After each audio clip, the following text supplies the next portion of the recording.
What's going on? I am Nando. And I am DJ. And I'm Diggins. I'm really pleased to be here. And this is mostly Nitpicking, a podcast where every week we pick apart a piece of pop culture by looking exclusively at the details. Woohoo! Woohoo! I brought a single slice of untoasted bread, if that's okay with everybody.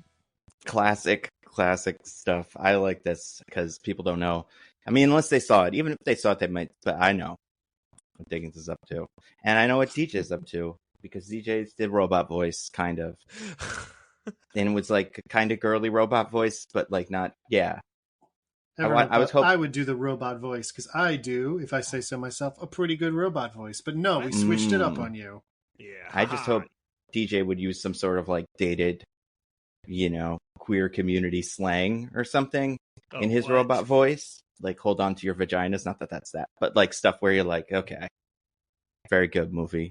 But has M3Gan ever said slay? Does she say it in this movie?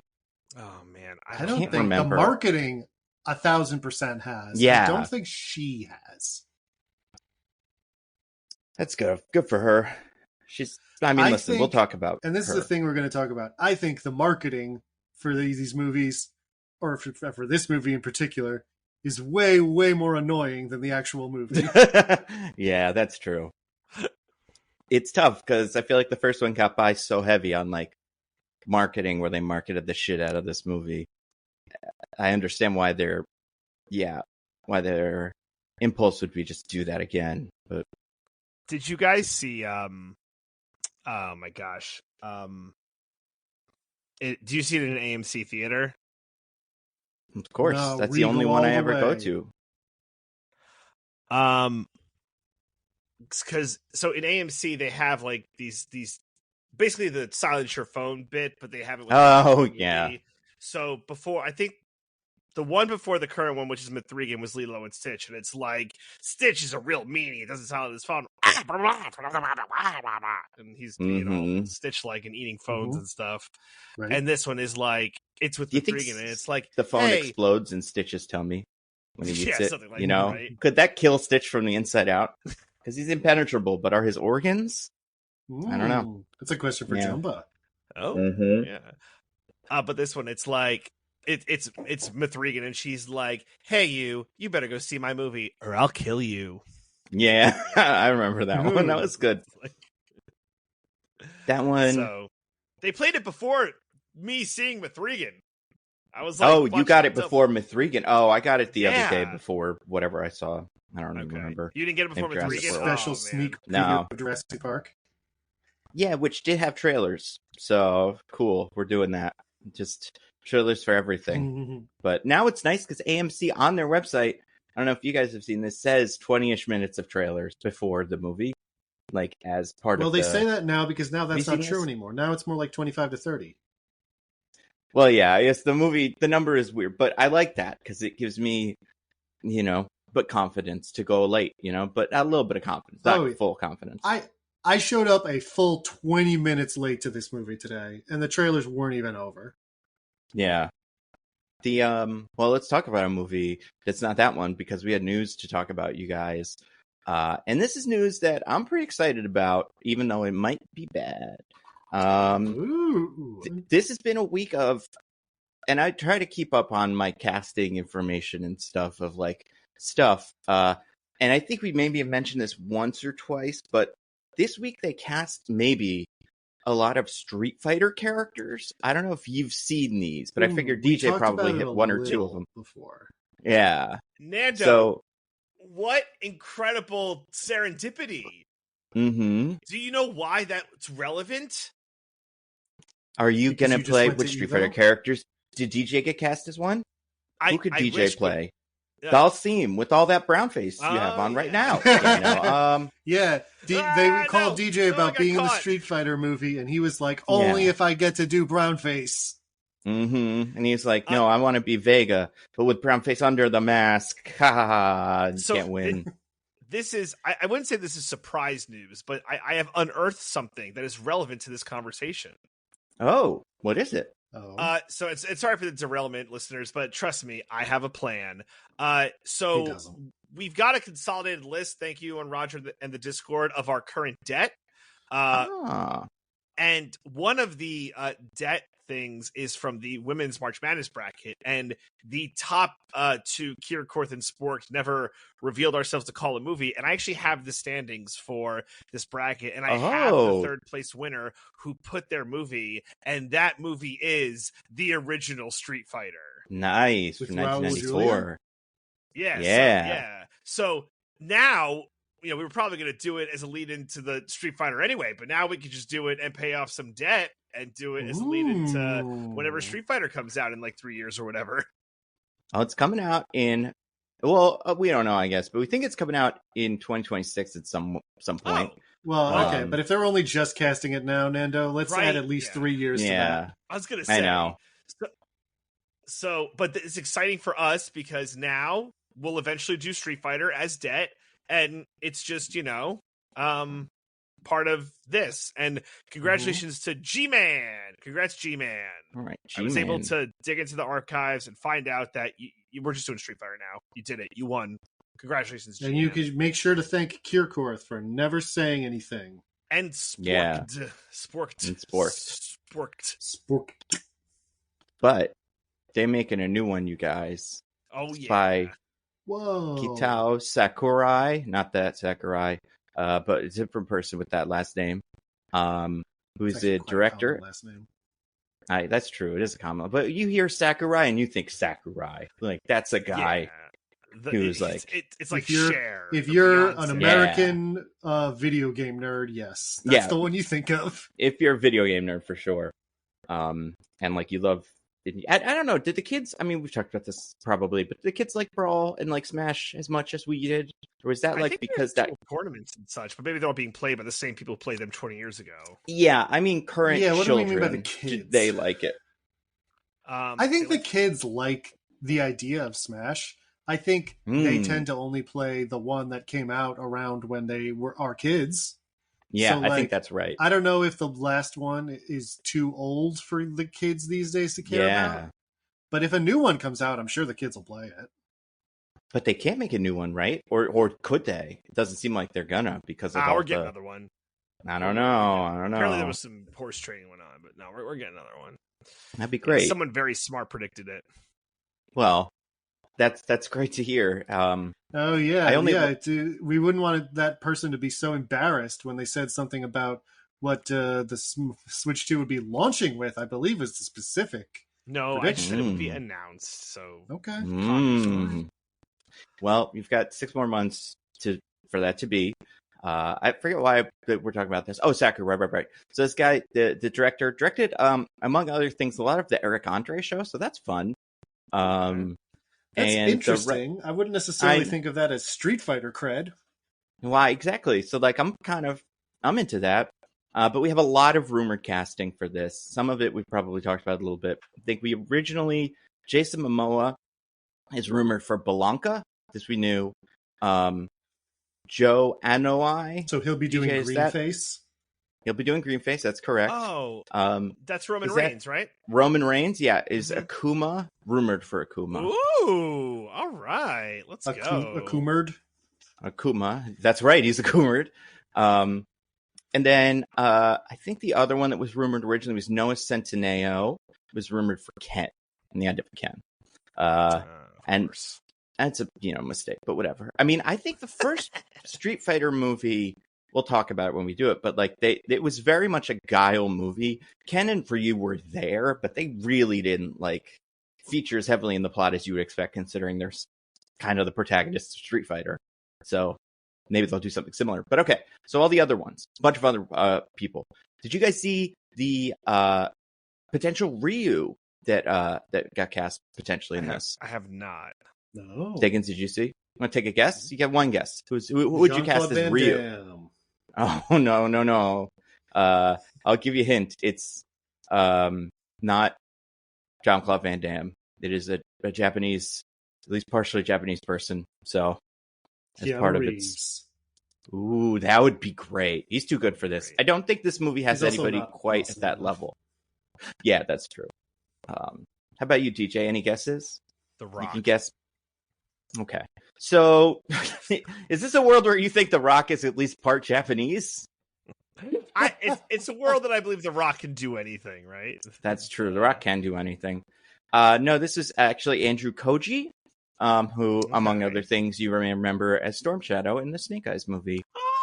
Hey. Well, I don't feel bad about not getting it because I would had to have remembered the Snake Eyes movie. Wow. I mean, beyond that, he's also sick as hell. He was in Warrior, that show Warrior that's good. And he's in a lot of cool martial arts stuff. He was in Bullet Train. He was the Fail Son, I think, or something. He was in Bullet Train. Yeah. I really do like him, and I'm pretty excited that he's in it. He's the first one that I'm like, oh, that guy's cool. As opposed to a wrestler or Noah Centineo. But anyway, we got a Chun-Li, but I don't imagine either of you be able to guess Kalina Liang. The only thing that she's from. Oh, were you just about to guess that, DJ? No, no. Oh, okay. She was in Presence, that movie where the camera is the ghost. Oh, I still need to see she's that. the daughter in that, which is good. She did good in it enough, Not a lot of upside down kicks and shit, but that's the kind of stuff that the movie magic is for. You're my mom. Yeah, exactly. And that's, maybe she's going to be in this too, and maybe she'll be the mom in this. That'd be kind of cool. Ooh. I don't know. I don't think she has Chun-Li doesn't have an evil mom Princess Katana in those Mortal Kombat movies, but if they wanted to work somebody like that in, you could. Okay, other ones. Someone named Orville Peck is playing Vega. Oh, wait, Orville Peck, the country musician? Yeah, you don't know who he is? Am I supposed to know who that is? No, I don't know who that is. The kids do, so... He's a very popular modern country musician. Oh, Orville Peck, right, yeah. He was, he has the songs Hixie Mountains. That's a favorite of mine. Yeah. Dead of Night. Isn't Vega Spanish, though? Isn't that character? Yes. Yeah. He has a pretty specific ethnicity, yeah. Well, but Orville Peck does have one thing in common with Vega, which I think is the only reason this happened. Mask? Always wears a mask. Yeah. Oh, okay. Oh, you're right. Yeah, okay. He is or was in Cabaret, which is pretty interesting. He's out now, but he was in it for a little while. Okay, not anymore. Okay, yeah. He was he's South African, apparently. The guy. Yes, that's what it is. Ooh, real crapshoot on being a good person with that. Yeah, we'll see. I mean, maybe that's what the mask is for. Maybe he doesn't want anybody to know. But then we got a bunch of other ones. Okay, that are kind of more fun. Balrog. Remember Balrog in those movies or in that game? It's a boxer. Basically just a boxer that is in Street Fighter for some reason. Who in Japan is named M. Bison, but when they brought it to America to avoid getting sued, they switched his name. That's right. Would you like to take a guess at who's playing him? It's one guess. It's pretty fun. Not in a good way, but in a fun way, this movie will probably be sucky for a little bit way. Oh boy. Vin Diesel. No. This character, I'll give you a hint. He's black. As and not in the way that Vin Diesel is from everywhere, but in the way that I'm this actor's a black man. Which, if anybody's wondering, Vin Diesel, because he doesn't know his father, ethnicity or something, believes he's a child of the world. I've looked this up before. Of course. Good to know. But yeah, Balrog. DJ, want to take a guess at a Balrog? I don't want to say The Rock again, but okay. What about Batista? Again, a black man. Any black man. This is the worst Billy on the Street segment I've ever seen. DJ, name a black man. I thought as a joke you were saying Barack, like Barack Obama for a second. Is it Barack Obama? It's not Barack Obama, although he would be technically more correct based on the criteria I gave than Batista. So you could have done worse, but you could have done better too. Give me just any, I would say, muscular, kind of. Terry Crews? That's helpful. No, good guess. No, it is. That would be good. 50 Cent. Sure 50 Cent will be playing Balrog. 50 yeah, if he would be great. 50 Cent from Expendables. He's in some insane. Is it a slaughterhouse? Mm-hmm. No, Skills House. Skill Yeah. House. Have you seen this, Diggins? What? You didn't see this in your M3Gan trailer? It's so 50 cents in this movie. I was, again, 20 minutes late to the movie. Well, Diggins, that means you only missed 2 trailers. Come on now. Yeah. So there's a movie about it's a house that influencers get invited to, and it's like kind of like Saw, where it's like, we're gonna kill you in a fun influencer way. It's time for the ceiling fan challenge. There's like blades swinging from the ceiling fan, but like 50 Cent invites them to Skill House. Yeah, How I many like people it. I has he think it killed sounds so far? fun. I mean, it looked there's at least like 24 people there, so Yeah. we're doing a good job. Pretty good. And in real life, I don't know what he's on the hook for, but he got shot 9 times, and they don't usually shoot you 9 times if you're not involved in other stuff, that's exciting. So could have been anything.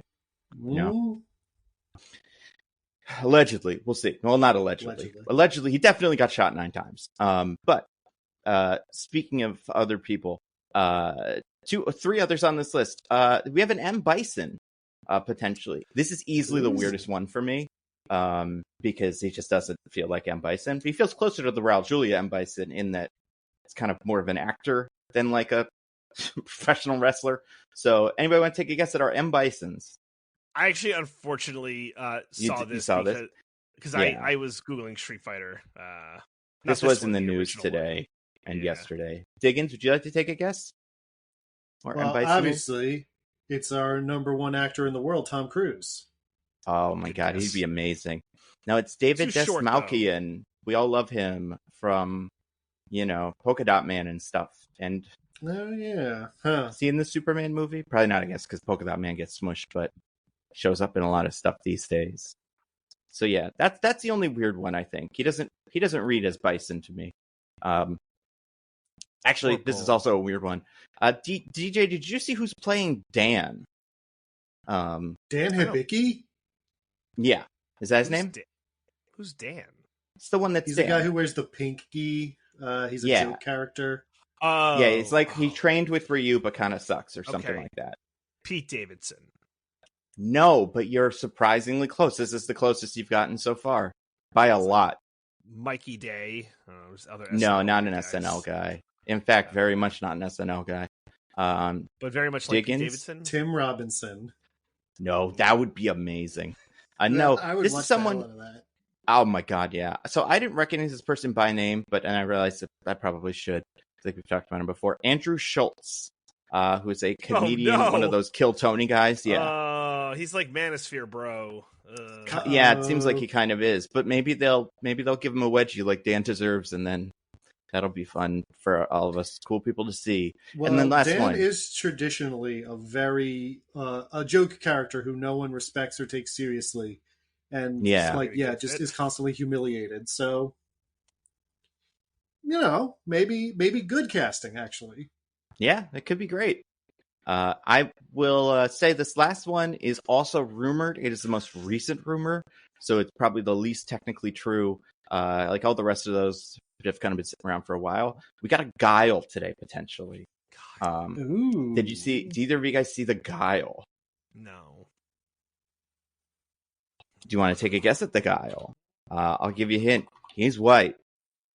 He's quite white. Sorry, can you say that like Tom Cruise, Tom Hanks? He's what? He's white. Yeah, he's white. I'll say this else about him. He has something very specific in common with Guile that I think is kind of fun, but I don't think he'll be good at this. Like, I don't expect him to put on a good performance. Potentially because, I don't know how they're doing, but this could be the main character of the movie. They'll probably be Blanc, I guess, because of what's his name. But all right, I have a wrong guess, but I want to believe in myself. Nicolas Cage. Okay, and what does he have in I don't know. In common with? Okay, so it's not Nicolas Cage. Diggins, do you want to take a guess at this? Well, I can't think of any actors with an enormous flat top. So I'm going to go with the thing that he shares in common is they're both U.S. Marines, John Cena. Oh, that would be great, but no, it is not. It's not him. DJ, I'm going to give you one more guess just because I think you could get it before Diggins could. Really think about what Guile has, what we know about Guile. and then think about other people that have that, and then go, maybe him. What do we know about Guile? Can shoot sonic booms. He can shoot sonic booms. He But has a there's huge other stuff blonde too. Flat top. He's at. What else does Guile have? There's like one other physical thing about Guile that is Big old distinctive. muscles? What does he have on his big old muscles? Tattoos? No. A tattoo of what? We're so close. Oh my god. They zoom in on it a lot in the Jean-Claude Van Damme movie because it's funny. Oh god, I can't remember this. It's like an anchor. What am I missing? No, it's a little bit more specific to like, you know, what you would give a character like this in the military who is, you know, conventionally from America. Jean-Claude Van Damme doesn't really work with it, but other characters would. He has a big American flag tattoo. Okay. On his bicep. What other actor, or let's widen the net a little bit and say performer, has a big American flag tattoo that would make him a good candidate for Guile, potentially? Ray Fiennes. Yeah. I'll give you a hint, DJ. It's on his neck. Oh my god, is it Does that Cody help? Rhodes? Fuck off. Cody No, Rhodes. That's right. No, yes, not. Cody Rhodes Fuck is off. currently in, rumored to be playing Guile. Are you serious? Yeah. That's insane. That's fucking insane. I mean, he'd be like the third wrestler in this movie so far, so. But like, That's a fair I don't point. think Cody Rhodes can act. And like, Yeah. he is blonde. I guess that's helpful. He is blonde, and he's American, unlike Jean-Claude Van Damme, so that's probably American helpful. Nightmare. Cody Rhodes. Exactly, Jesus yeah. Christ, that's crazy. Yeah. Huh. So, they're really filling out this cast too. Like That's wild, man. I wouldn't say we're low on Street Fighter characters, but we're getting to the ones that would be tricky to fit into the lore, like your Dalsims. Yeah.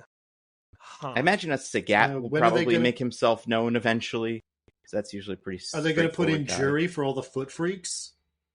Oh, maybe.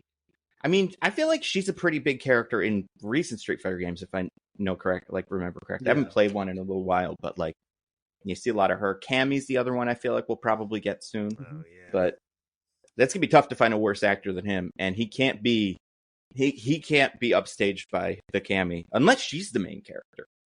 You know, it could be anybody. Ooh, Love Street Fighter. progressive. Oh. Yeah. So this is a movie we'll do in next year when it comes out. It's one of my most anticipated in 4 years podcasts. when it comes out. So Or then we'll 4 years, do yeah. we'll do Street Fighter ahead of them. I feel so bad for G-Man because it's going to be like 2.5 years to pay off his debt, just because we're going to Well, he should have thought about that before getting a debt with this podcast. That's true. You and knew also, we were vipers when you picked us up. And there was you didn't even know you had this debt until today. So as far as this person knows, the debt starts now, and it's a relatively quick turnaround on a debt for under a year, probably. So good for us. We're no good way. people. Probably. I like 2.5. Well, no, but this one just came out of nowhere. You know, like it's not like this person was like, "You gotta do Street Fighter." They're probably learning it from this podcast. So lucky them. Yeah. Okay. And I assume this movie comes out in March just because that's when movies that are kind of about this good usually come out. Although, how quick could they turn this around? I guess is the question. Yeah. How fast do we think? How much do they care about it being good? I was close. Currently, I was correct technically. It is rumored to have a March 20th, 2026 release date. So, yeah, Okay. It could definitely happen.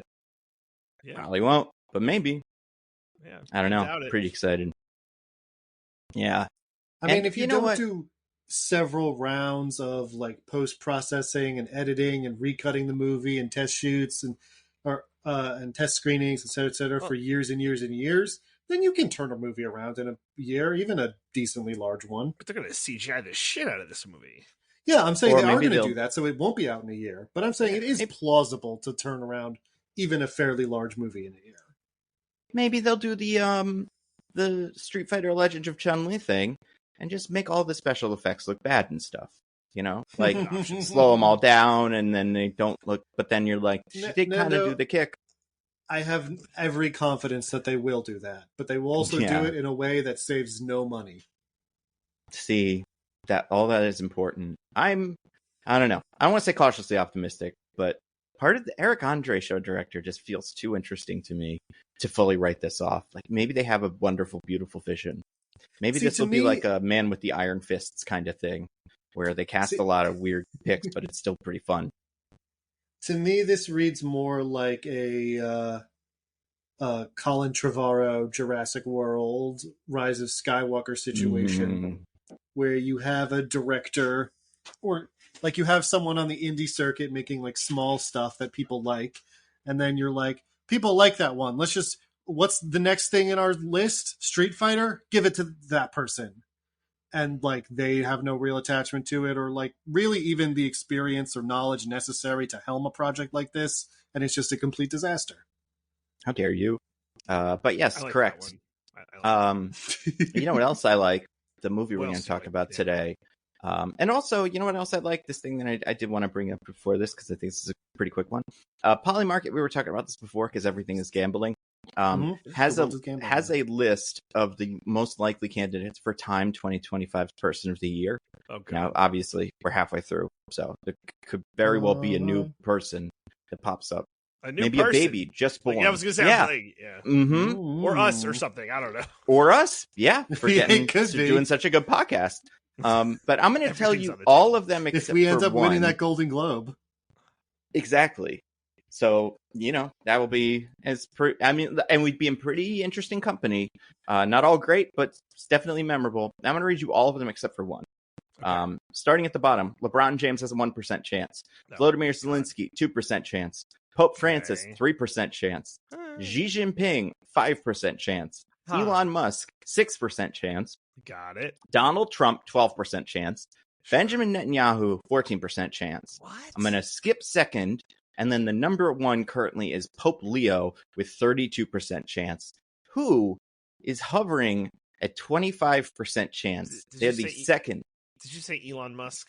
I did. Elon was like 6. He has a very small percentage, but this is something, somebody or something else. Something maybe a little weird as a pick, but one that, maybe does matter. Tom Cruise? Is a person that when we hear we'll be like, I guess they are relevant this year, but like... I can't agree with everything you said just then, Diggins, but, some people would.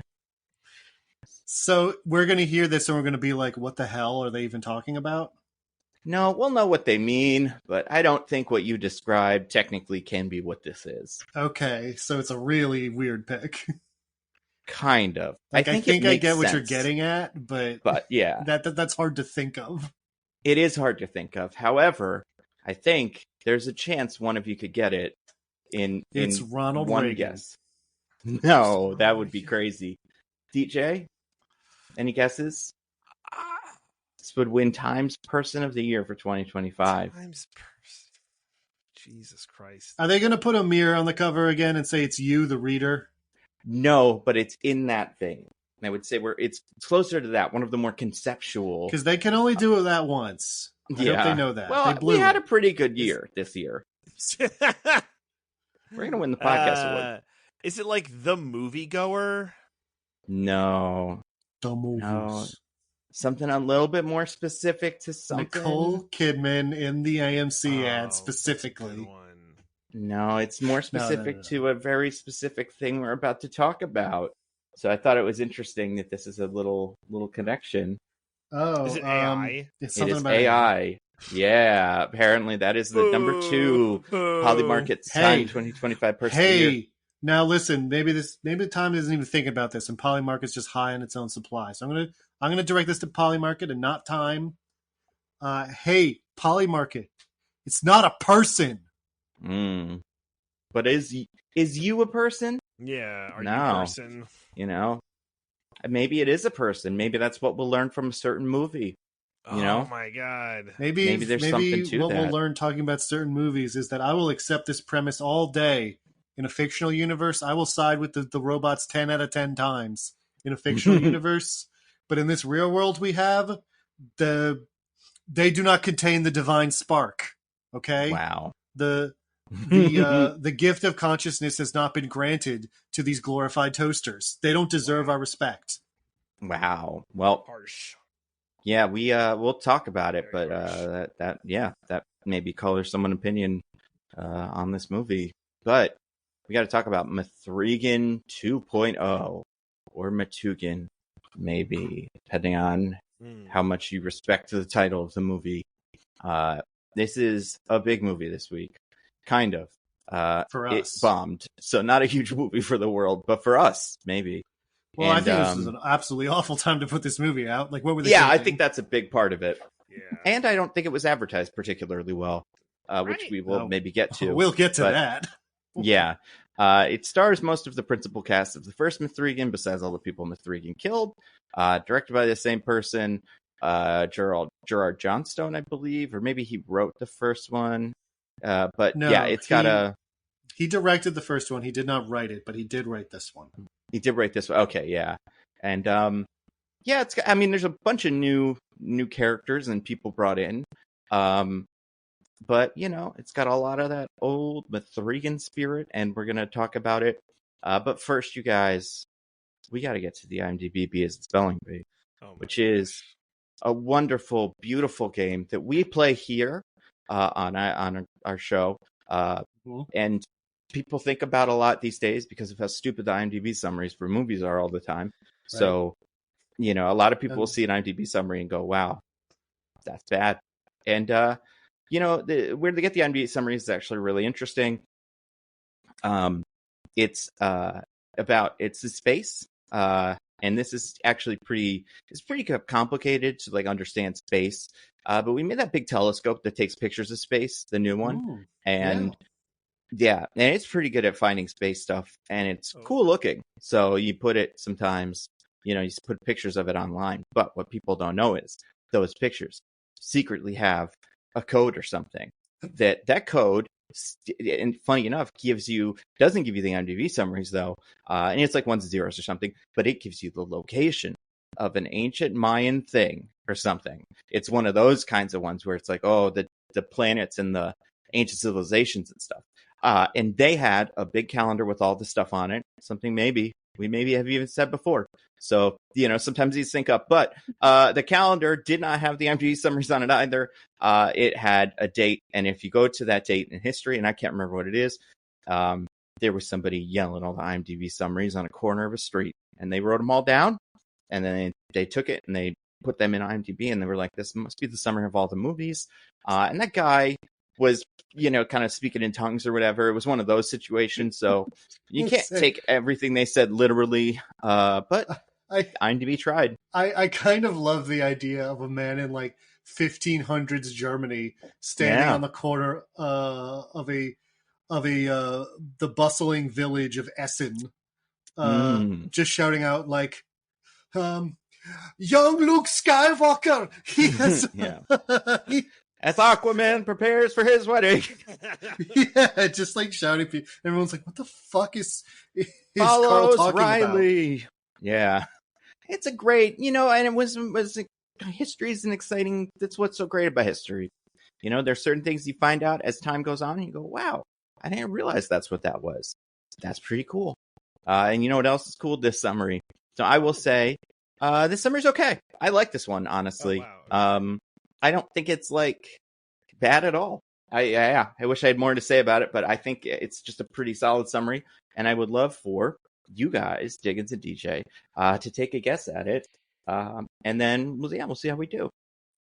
Who goes first? Well, as I was cruelly robbed last week, as everyone would agree, as I was shanghaied by blatantly doctored tiebreaker results. I get to choose who goes first. Okay. And I'm going to choose myself. Okay. Wow. Very brave. Okay. So, when a new AI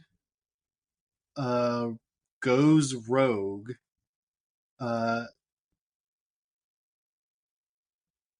Gemma must balance. No. Okay. Throw that all out. Okay. When a new AI goes rogue, Gemma Forrester must decide whether to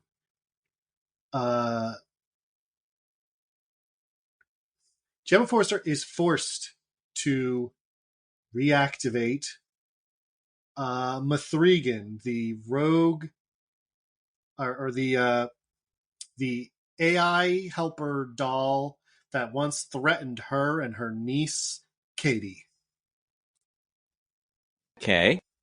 DJ? Um.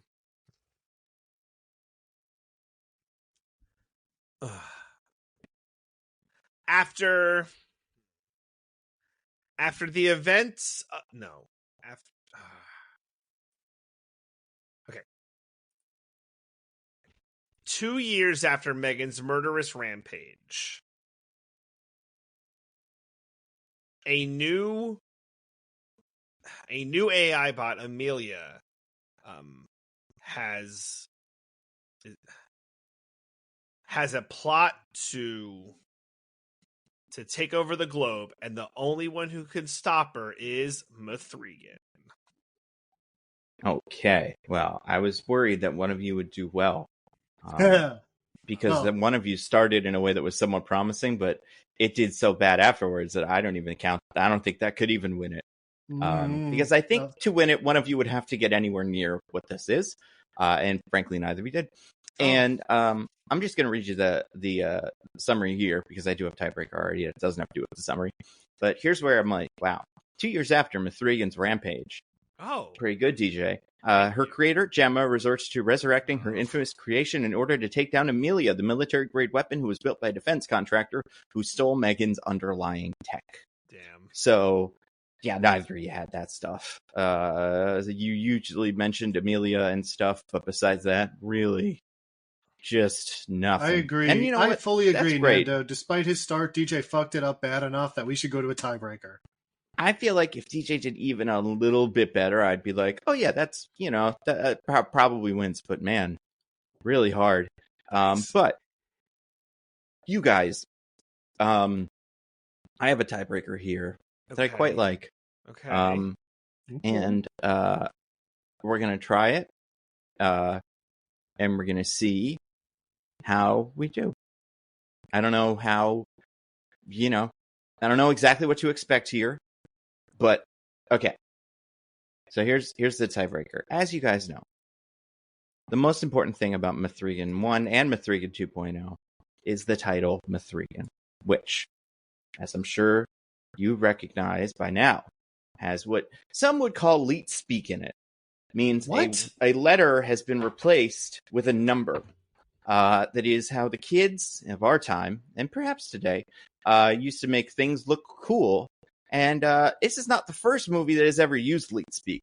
In fact, a couple of movies and television shows, and I'll even say television shows, have used some version of Leetspeak. I will even say there's some movies and shows that have used symbols in place of the numbers or letters that I would say are like weird, but you got to be like, I guess that counts as this. Because I got a list here of like a bunch of movies that have done the replace a letter for the movie title thing. I just want to see how many you guys could give. We'll just keep going, one by one. There's plenty that I'm sure you guys know, and others where you might be like, I've heard of that movie, and I think they did that, but I'm not sure. And if that's the case, then we'll figure out a way to make it fair. But yeah, I want to see how many you guys can get. And I have quite a few lists open because none of them are particularly there's no one god comprehensive list. You would think so, but yeah, no, it's not the same thing. Diggins, would you like to go first? So just any movie that uses numbers in place of letters in the title? That's right. Oh boy, I feel like I should be able to think of at least one, but my mind is blanking. I think you can do it. I believe in you, Diggins. And well, obviously M3Gan. Obviously M3Gan. So that can't count, but that would be a good start. Mm-hmm. So oh my god. Wow. Well, I need to go in my mind palace. Just go in your mind palace, bro. Any movie. And sometimes these are like more official than other times. Sometimes it's like a poster. that will do this, but sometimes it's like currently the IMDb like title for this movie still has it. But I'll take anything. 7 do that with the V? 7 does do that with a V. 7 has a 7 instead of a V. So that's pretty good. No, that's counts. Like one, yeah, that's one of the first ones on this list. So because that was mine. Oh God, no, not my answer is a stretch. Replacing a V with a 7 is a stretch. It was a stretch when they did it. I agree. DJ, do you have any movie in the history of movies where the title, and I'll also take shows because some of those exist as well, where the title is this, where it's like a title is a thing? Now I have to go into my mind palace. There's quite a few. Are there, though? So many. I'm sure there are. And as soon as we're done, Nando's going to list off a bunch that I'm going to be like, God damn it. Why can't I think of anything? Why is my brain so pathetic and small? No, yeah. These are like, if you don't get any of these, I just don't know what's going to happen. I think it's going to be really bad for the Discord. I think they're going to really lose faith in you guys. It's replacing letters with numbers is the thing. Letters or words, to be fair. Like some of them are, but definitely a letter or a group of letters is replaced with a word or a non-letter symbol. Sometimes this happens. Although that's rare. But like certain movies have done that. Does like the hate you give count? Is that No, I'm not counting that. No. Because you, not a number. Very important. Or non-letter symbol. Yeah, or non-letter symbol. That's right. These are all numbers or non-letter symbols. And sometimes they're, pretty generic. Sometimes they're pretty cool and we all remember them. What about I know you say this is easy. So easy. Like this I fully believe, Nando, that it's easy and we're just stupid. It is aggressively easy in the sense that some of these come up quite a few times on the podcast. Oh, wait. Okay. There's got to be okay.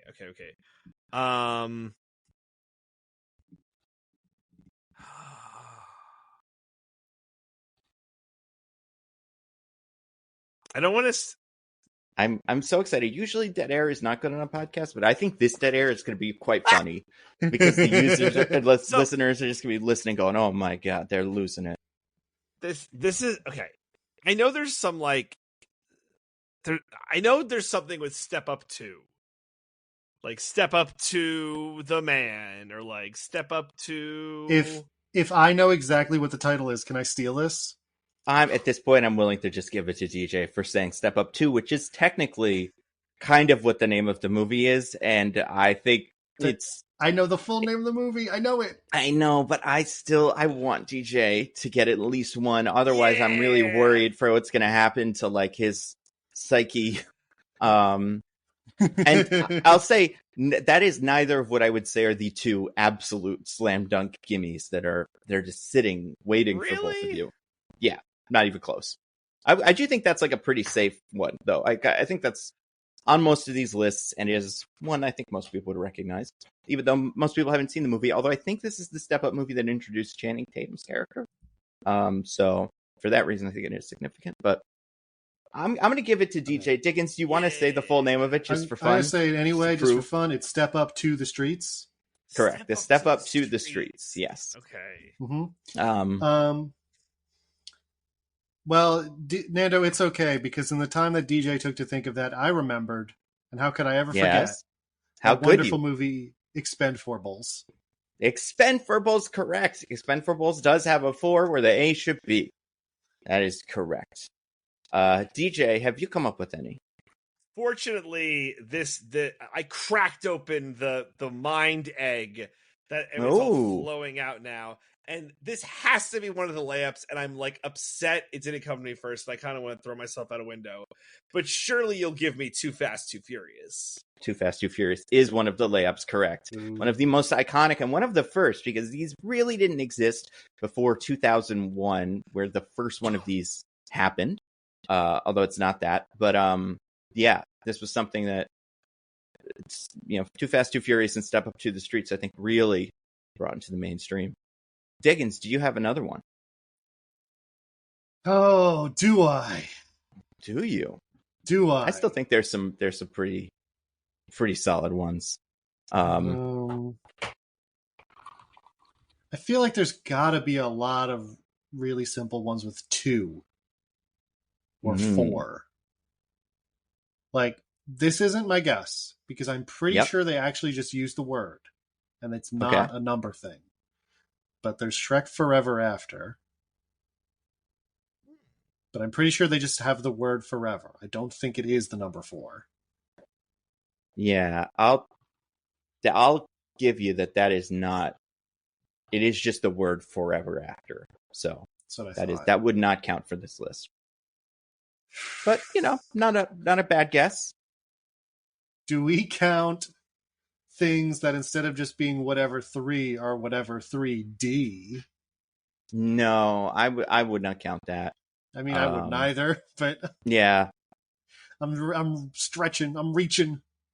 I'm just there's only really 1 or 2 more that I think are like awesome ones. You got 7, which was good. And you got Expendables and Too Fast, Too Furious. There's quite a few others. And some of them are pretty iconic. No. Fate of the Furious is the same way. It's just the word. It's not F8. Yeah, it should have been, but it's more alluding to the 8 without actually using it in the title.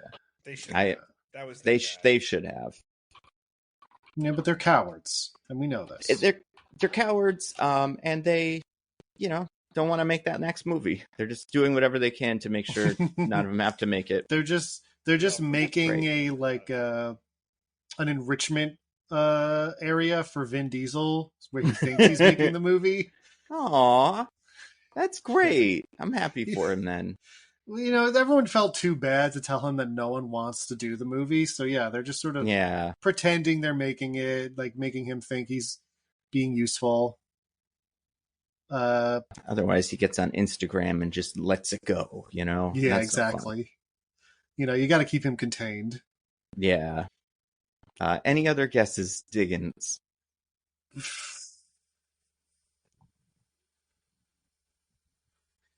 You'd think it would be so obvious how many times this has happened. How many times places have gone to other places. From Justin to Kelly is also the word too, I think. I believe so. It does not come up on this list, but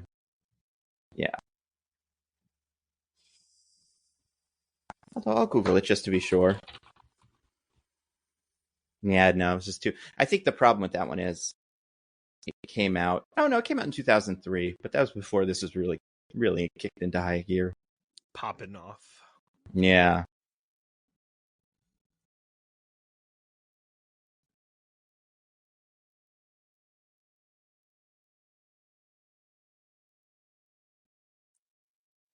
Well, DJ? I have searched through my mind palace. I have meditated deeply on this question.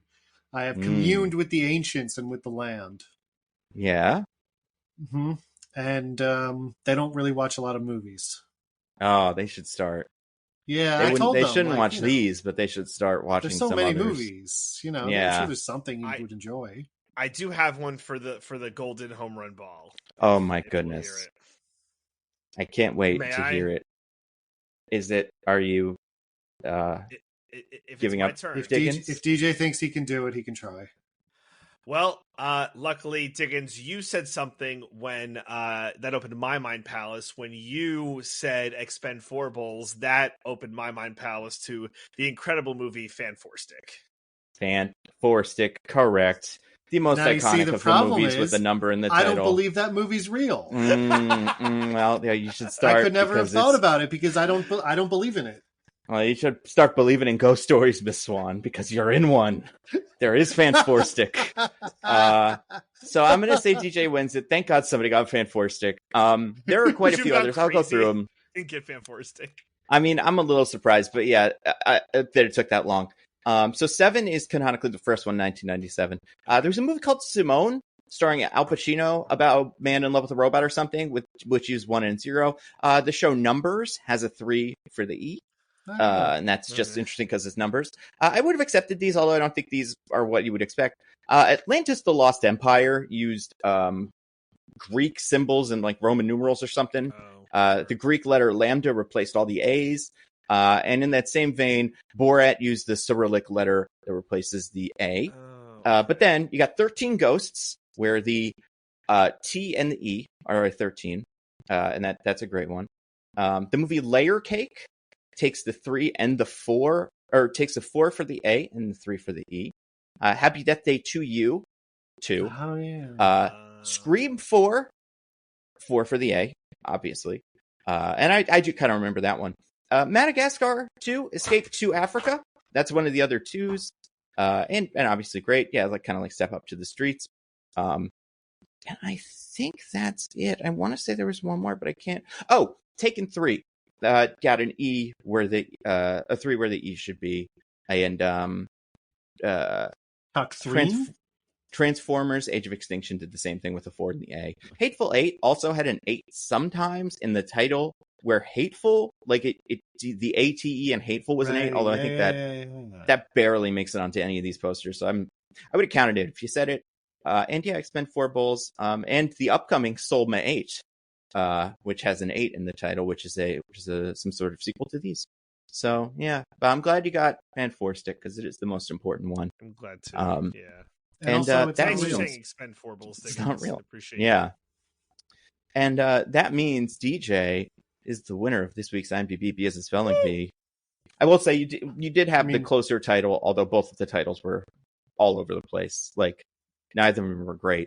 I think the Discord can definitely agree with me that this is obviously fraud and malpractice because DJ won by saying a movie that doesn't exist. It would be like if he said Goncharov. You should have said that. I would have accepted that if you showed me a poster of Goncharov. Yeah. The V is a 5. Or, well, that wouldn't make sense. Anyway, DJ, as the winner, you get to tell us what you thought of M3Gan 2.0. What I think of M3Gan 2.0, well, it's complicated because, this M3Gan was, loved by everyone, and I think this movie came to a more muted reception. But I will say for me, I fucking love this movie, and I think this movie rules. I want them to make 10 more Megans or M3Gans. I want M3Gan to be the new Fast and Furious franchise. I just want a M3Gan movie every other year. Wow. I think this movie is stupid, and it's my kind of stupid. It's not a horror movie at all. They try to do some kind of horror bits, but like, wow, try anything. It can be a try, Diggins. Anything is a try. But like, I don't know. It's like, so M3Gan was really popular, and they're like, oh god, what do we do? And it's almost like they just opened a file of like action movie scripts, and it was like action movie script _final _4, and they're like, just take it, and they just replaced like a lot of this stuff with M3Gan and just took some of the M3Gan stuff and pasted it onto this movie. But like, I don't know, I really like M3Gan. She's growing on me. I was a huge fan. The plot is nonsense, but like, honestly, like, I think this movie's kind of a comedy. I don't know if it's supposed to be a comedy, but it's kind of hilarious. You're not sure? Yeah, right. I think the answer is pretty clear, personally. That's fair. But for me and my sensibilities, I fucking loved it. So, like, would I recommend this movie? 100% yes. I'm a M3Gan stan, and I'm here for more M3Gans. 10 more M3Gans, baby. I want to be 10 years from now, just like taking my son and be like, oh, you don't know how good of a time we're in. We're going to go see M3Gan. And he'll already have seen all of them up to that point because I'm going to raise him right. But, yeah. Right. You're going to show your young son the R-rated horror movies. That's right. Yeah, yeah. So just to be clear, where the DJ 2025 scale goes, it's like okay. it goes from M3Gan Yep. to 28 years later, right? That's right. Yes. M3Gan is the top, 28 years later the bottom. That's Mhm. correct. That's correct. Cool. Okay. Just glad we Yeah. can calibrate that. Yep, Diggins, what about you? What'd you think of M3Gan 2.0? I mean, despite my incredulity at what DJ just said, I did like this movie. I think it is stupid. I think the trailers made it seem like they were going to lean way too hard into the kind of like, ooh, slay queen, like camp, Mhm. like over the top to the point of ruining the joke of it. Where I believe what I said in our first M3Gan pod is that one of the reason why M3Gan works so well is because it is a movie that is taking everything stupid that happens seriously. Unfortunately, I think this movie mostly does that as well. There's a few moments that are a little like, okay, you could probably have toned that down a bit, but I think for the most part, it does still follow that sensibility of like taking the idea seriously, even if the idea is fundamentally ridiculous. It's not as good as the first one, but it's also not really trying to be the first one. Like, I don't think it's a horror movie at all, because it's not even trying to be. It's just sort of like an action, yet comedy. I think comedy is an entirely reasonable thing to call it. It wants you to find this funny, but not in like that desperate way where it's not funny. Um, and I think that a lot of that's kind of inevitable for horror franchises that are trying to be at least a little silly, because you just get sillier over time to the point where you're not even really a horror movie anymore. Hmm. M3Gan just sort of sped run that until its second one is already there. Yeah. Um, but I still had a good time. I think uh, the plot doesn't really make any sense when you think about it. Uh, but I think the characters are fun, and like there's a good interplay between them, and maybe some words about how AI is dangerous that are now topical. I don't know if they knew how topical they would be when they started making the first one, but here we are. Hmm. But yeah, overall, I liked it. Not as good as the first one. I think still an enjoyable time. I think the marketing makes it look a lot worse than it is. So if you were kind of turned off by that, I think you should see it. What about Hmm. you, Nando? What did you think of M3Gan? I think I'm right there with you guys mostly. I think it was better than I expected. It wasn't as annoying as I expected. There were some annoying bits, but like they were all in the trailer. And not like annoying, but like that like hold on to your vaginas line where you're And there like, were annoying bits in the trailer that weren't in the movie. oh, were there? I can't remember. I don't remember super well what was in the trailer, but I'd be curious. Is there one specific one, or were there a couple? Well, there's a whole bit where there's like fans of M3Gan who are like, "Oh, M3Gan, you're Oh so cool and yeah, Right. good." I forgot about that. yeah. That seems like something that probably didn't make it past a screening or something like that. I will say this movie was Yeah. longer than I expected it would be. 2 hours, yeah, and Yeah, it didn't need it, but a little much to ask. But yeah, overall, I think it was so. And we talked about this in the first M3Gan podcast. And I went back and listened because I was like, I gotta make sure.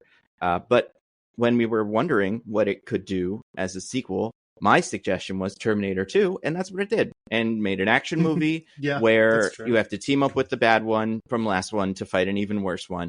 Now it does a lot of other stuff with Terminator, like not like Terminator, but like it does a lot of other stuff just generally that Terminator 2 does not do. I think like there's parts where I enjoyed the like playing with what an AI guy like.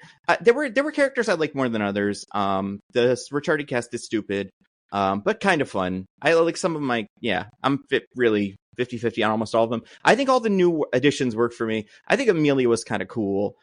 She's that one from the Star Wars show or some shit, right? She was in Ahsoka. She Rosario played Dawson? that's her, and she's she's pretty cool in that, and she's cool in this. No, she was a actor named. The actor's name is Ivana Sakno. I don't know actually how to pronounce that, but she played like the apprentice to Ray. What's his name's Jedi who he died in real life. I'm talking about the guy Ray Stevenson. He had like a little blonde, kind of like, I don't even know if it was Padawan because he was a bad guy, but whatever, it doesn't matter. But I thought she was cool in this. I don't know. There were some bits that I liked a lot more than others, and like there's at least one standout bit in this one for me. I think overall though, like the fight choreography was pretty good, and it got somewhat creative with like what a M3Gan made to kill people could do. That would be kind of cool. But I think this is a movie that when it hits VOD will get a lot more people going, oh, I should have seen that in theaters. Or like, this movie's, I heard bad things, but this movie's pretty good. Because, I think it's pretty solid. And DJ, you won, so you don't have to do this. Congratulations on that. That's true. Diggins, as the person who did not win. Uncongratulations who was robbed to you. by the utterance of a non-existent movie, yes. That's right. And you're, if you had been able to remember everyone's favorite Simone, then you could have been fine. Or 13. Have you seen 13 Ghosts? Did anybody remember that one? I remember it. I haven't seen it. It's fucking weird. It was like there's like a house and there's secret ghosts. The house can like rotate and to create a labyrinth where the ghosts are stuck. But you have to fight the ghosts, and then sometimes you get smushed by the labyrinth, but there's a secret 14th ghost or something. It's awesome. We'll probably do it one of these days. But yeah, so anyway, Diggins, as the person who did not win, you have to tell us what happened in the movie M3Gan 2.0. All right, so I guess, with this more daylight robbery, I have to do this. So the movie M3Gan 2, Matugan, if you will, concerns, one must question, how old is M3Gan supposed to be? Because she's a robot, but she was invented relatively recently, right? So one must consider such questions of age relative to humans. And speaking of the age differences between different humans, did you guys watch an episode of Joey? Oh, I definitely did. Joey from Friends? Yeah, that's right. His NBC spin-off show. Yeah. Oh, I remember. Yeah, I love that show. Yeah, there weren't. Why did you watch it too? I did. There weren't a lot of great transition points to it from this movie, I don't think, but here we are. Yeah. Did you guys watch Joey and the Breakup? The latest episode according to the calendar of episodes that only we follow? Yes. I did see that one. Yeah. Tough episode. Wow.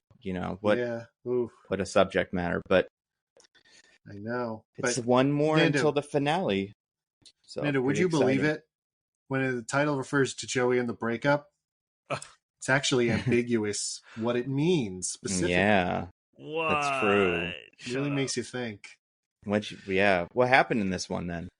Well, you see, in this one, when we just coming off the revelation that Alex's husband kissed another woman and then is kind of a dick about it when she confronts him. And we have immediately jumped to them getting divorced. Yeah. I get it. Just, nip that right in the bud.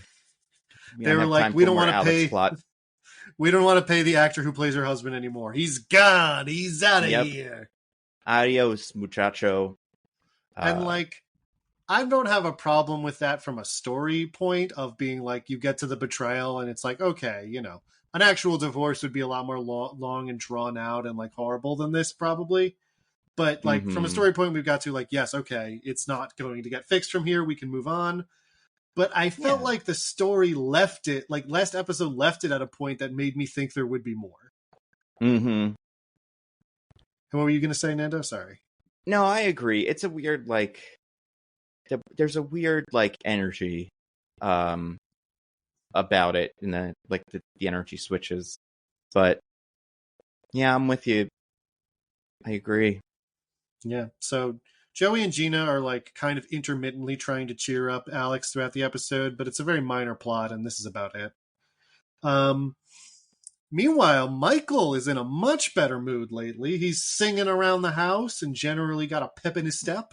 And it's not too long before they figure out it's because he's got a girlfriend. Wow. Yeah, so Gina and Joey are amazed, but he doesn't want Gina to meet his girlfriend. He says because he thinks she would embarrass him, but maybe there's another reason. He certainly would. I mean, yeah, he's not wrong about it, which I believe the characters acknowledge. Everyone's like, yeah that's fair. Which She's was psychotic when it comes to, relationships with Michael and stuff, and all the incest would make it also pretty weird. So, yeah, I get that. When this started, did you guys have a theory of what was going on? Why Michael I actually already was hiding knew it? this. I already knew the answer. Yeah. How did you know? Is this like something people know about Joey? No, it's before we committed to, happening to all watch Joey independently and then talking about it on this pod whenever it came up organically. I looked up some stuff about the show because I was just curious, and this is just a plot point I happened to read and stuck with me. Wow. DJ, what about you? What were your thoughts when this started? I couldn't tell they were trying to play it straight. Like, oh, maybe he is going to be with like a hot young girl. The other one I thought was catfish. Thought he was going to be with the big sexy fish. Yep. Like that's right. With whiskers from the bayou. Yeah. Yep. That makes sense. Yeah, I don't know what I thought. Part of me thought computer girlfriend or something. Like it would be like a computer on wheels. Kind he of would like be dating a M3Gan? Exactly. Yeah, That like he would have invented a girlfriend. And the other part of me was like, oh, it's some actor that's identical to his mom or something. Like, and that's because of the incest. I was like, well, that's what we're going with this. But of course, not quite there. Yeah. But I think they come up with a really crazy thing, and it's great. But we'll get there in a second because also Joey, it's kind of a chunky ep as far as things going on. Joey is having a great time with Sarah. They had their 1 month anniversary. But Sarah's like, oh, I really need a steady job though. My, all this freelance work I'm doing is stupid and demeaning. So Joey's like, I'll talk to my agent. Maybe she knows photography work somehow. And he does. And Jennifer Coolidge actually does. Her brother works for Newsweek, and she's willing to help. Wow. Good for her. Yeah. Good for her. She was being sarcastic. Yeah, there's the whole thing in here where she sounds like she's being sarcastic about that.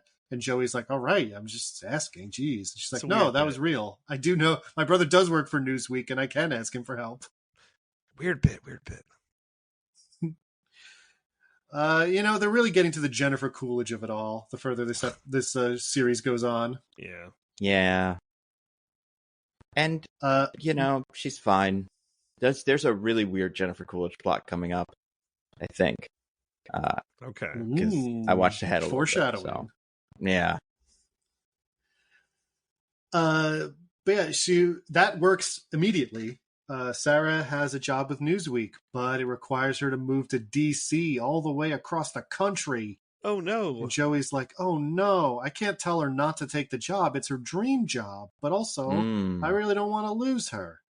So he's fretting about that. Meanwhile, Gina convinces Michael to let her come to Mother's Day brunch that he's doing with his girlfriend to meet her family. Oh.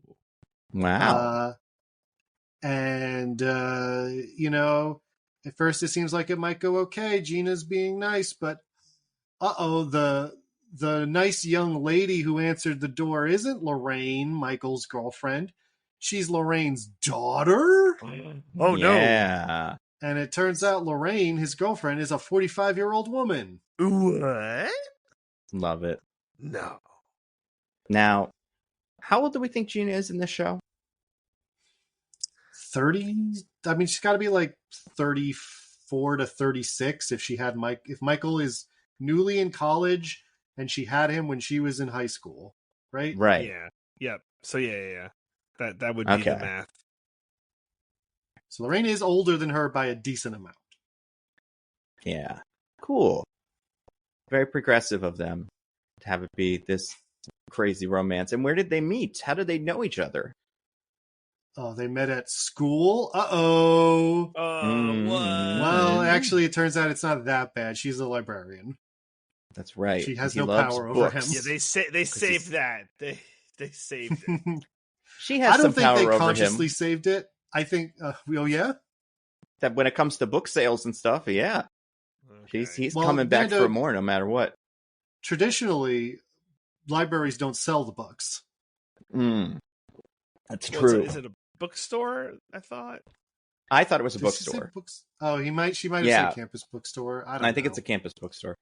That doesn't make sense that he keeps going to the campus bookstore because he loves to read. Yeah. They just sell the textbooks. Mm-hmm. He has those already, I assume.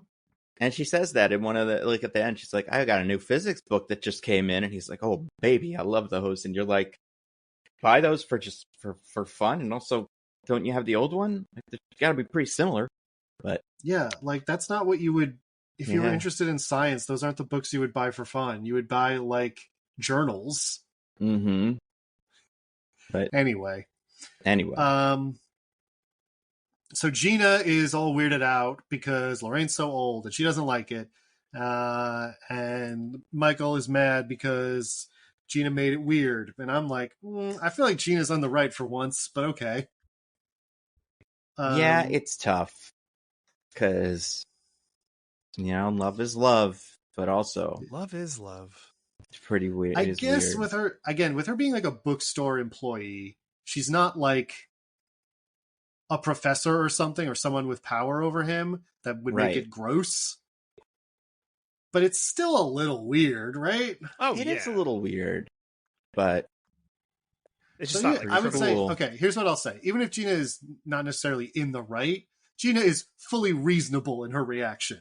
Yes. That's for sure. Yeah, and it's weird that Michael didn't set this up at all. He had her go in blind. It's not like she showed up there as a surprise. And yeah, it's part of the plan. So why didn't Michael just give her something to work with here? I don't know.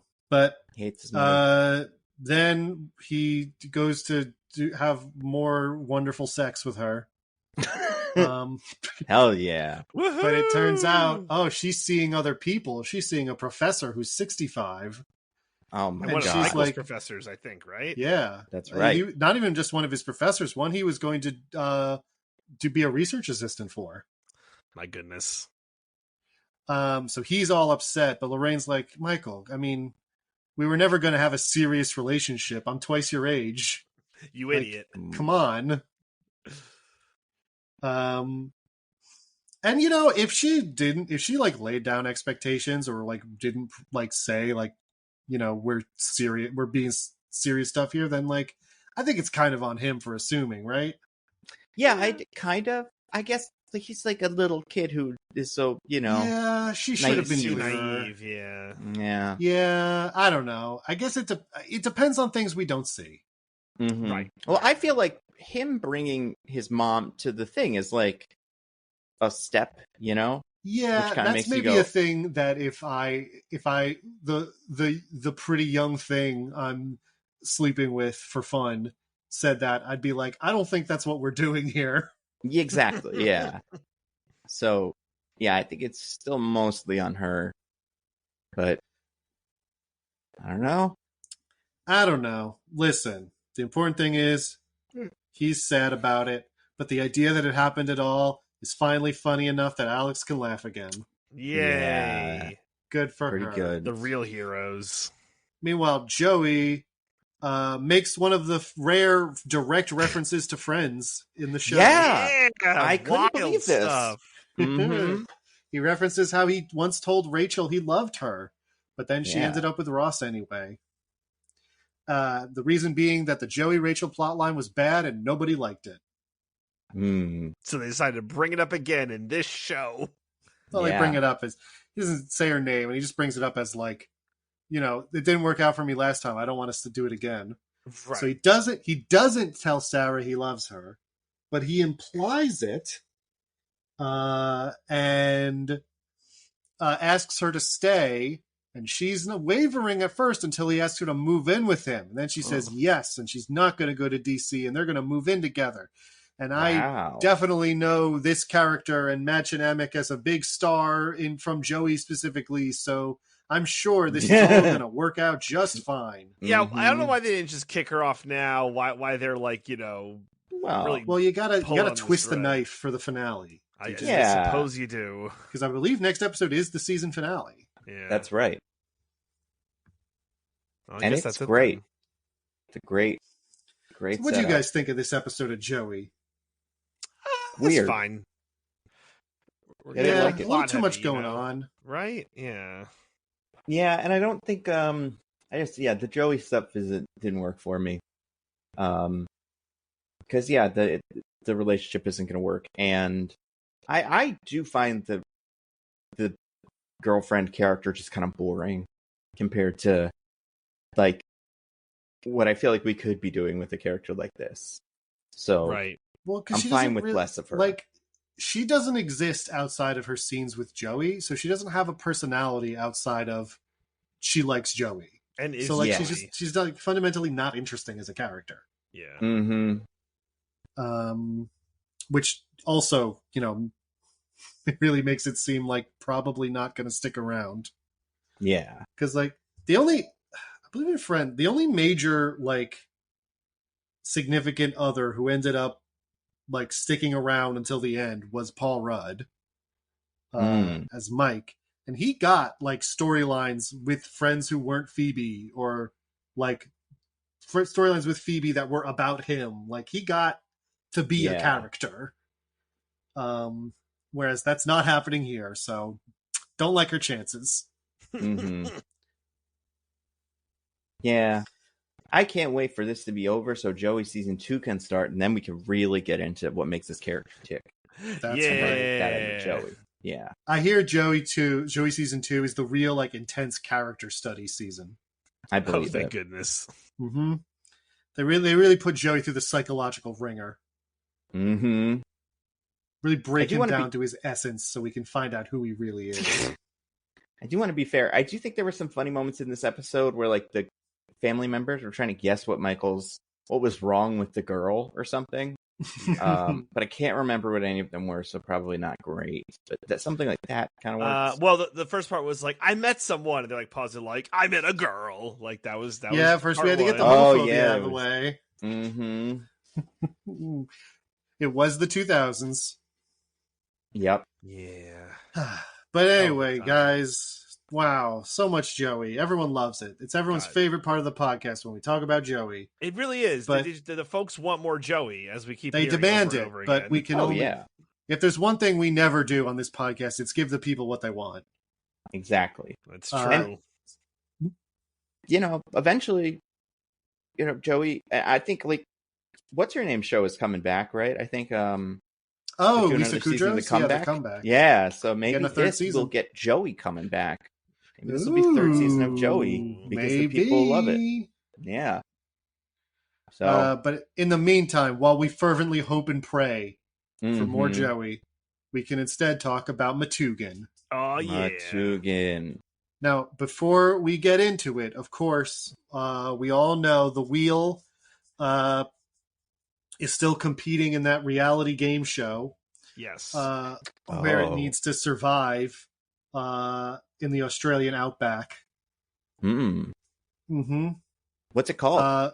I can't remember, but it's got a name, right? The show. That's right. It's called Kangaroo Jacked Up. Oh man. Does Kangaroo Jack show up? Do you guys remember that movie Kangaroo Jack?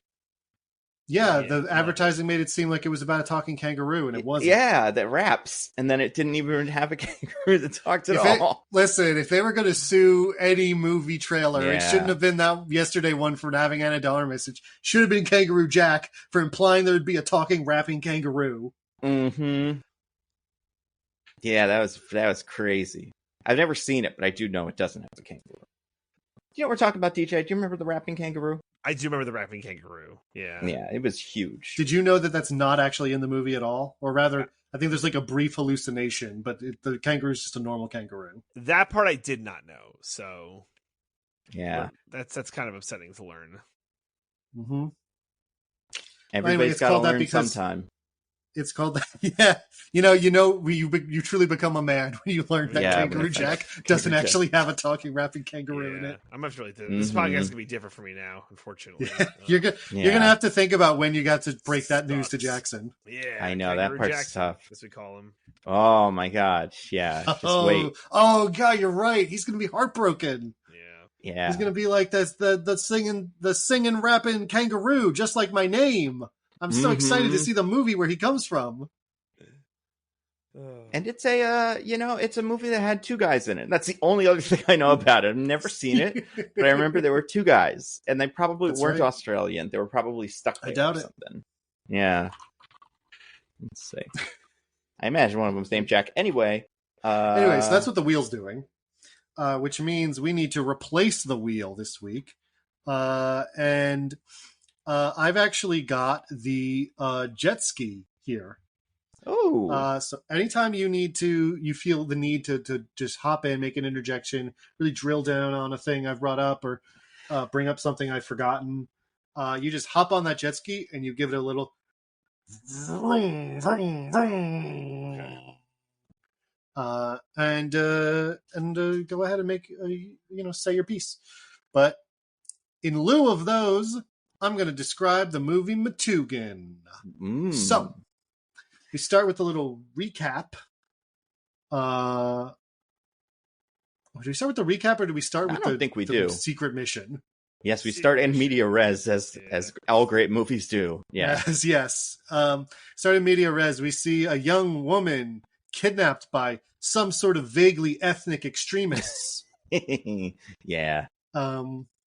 And they shoot her in the head, and you're like, "Oh no!" But then it turns out we're looking at the FBI. That's what extremists do, They shoot people in the head. Vaguely ethnic extremists. You can't trust them. What are they trying to accomplish? Probably something bad, I bet. Goals. Jihad, if I had to guess one thing, but, that's just my one guess. Based on some of their vague ethnicity, I would think. It's probably that. Probably not good.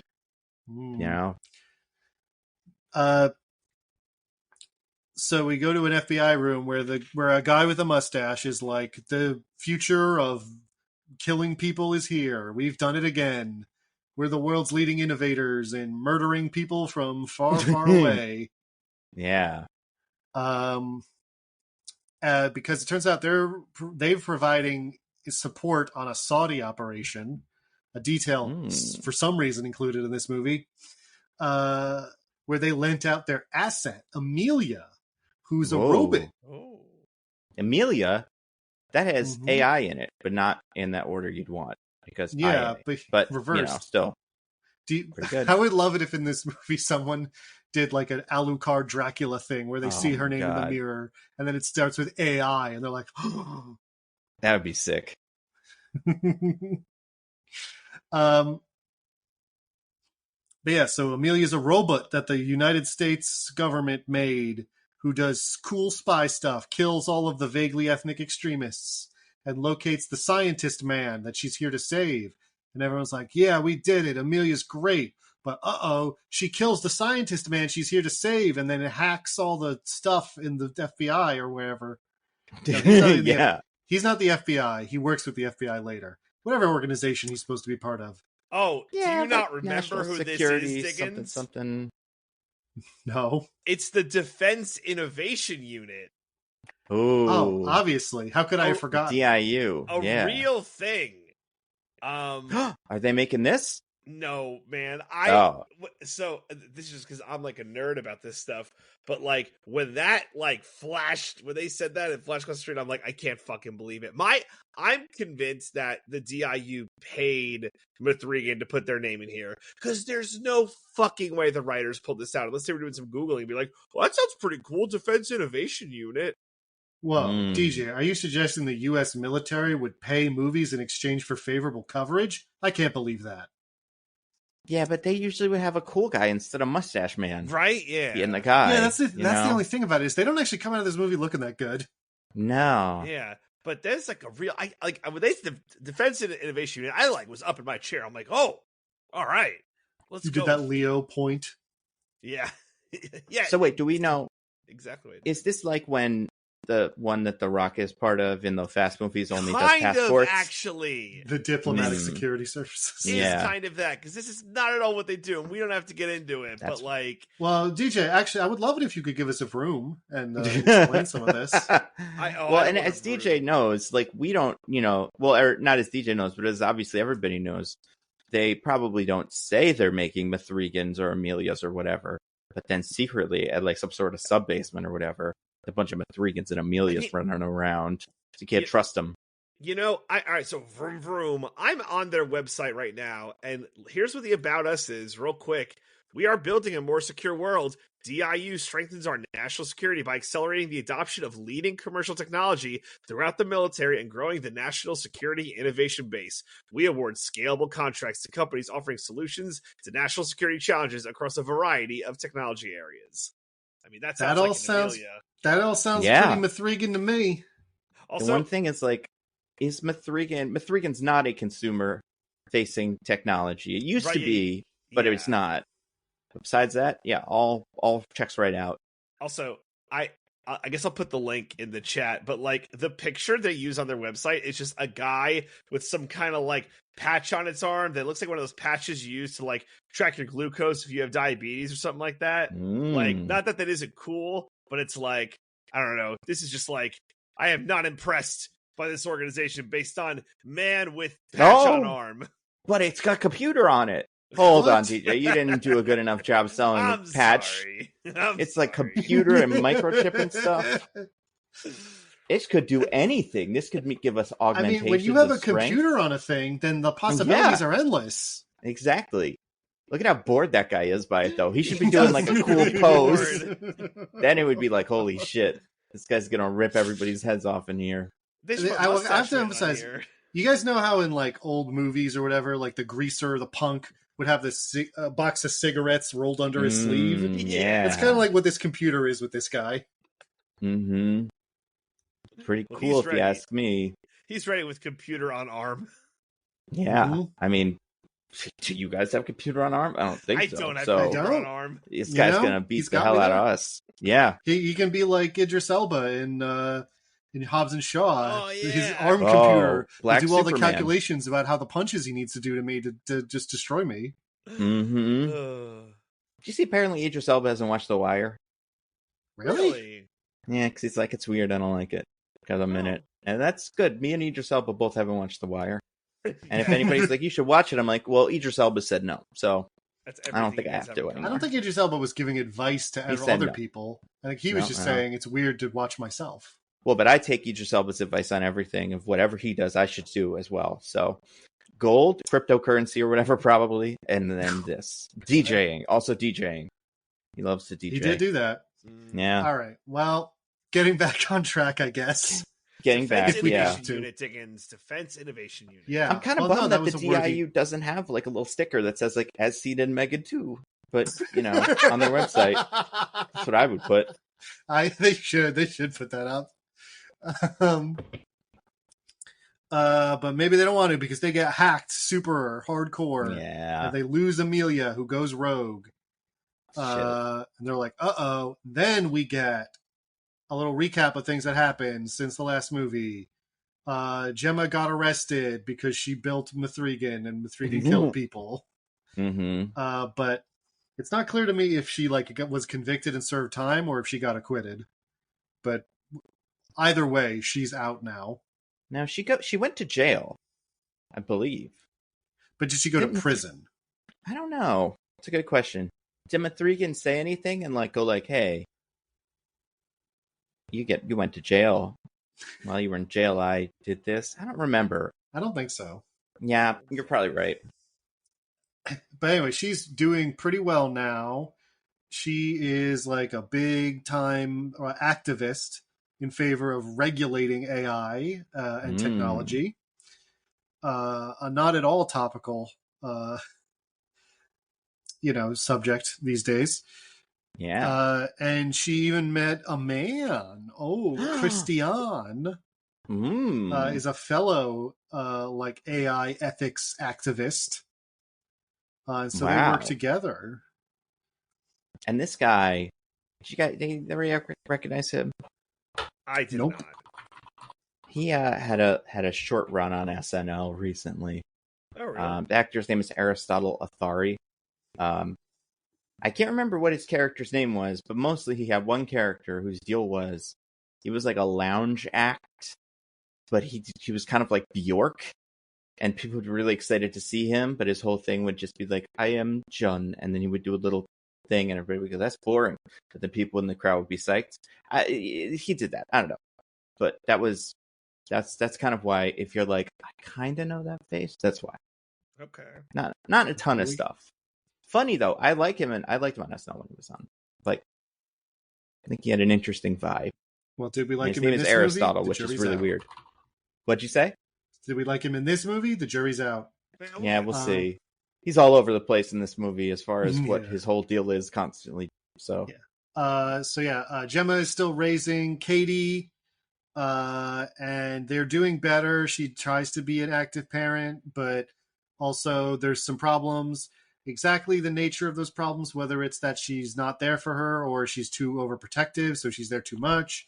It's kind of, the movie goes back and forth on that a little bit, I think. Yeah. But, parent trouble.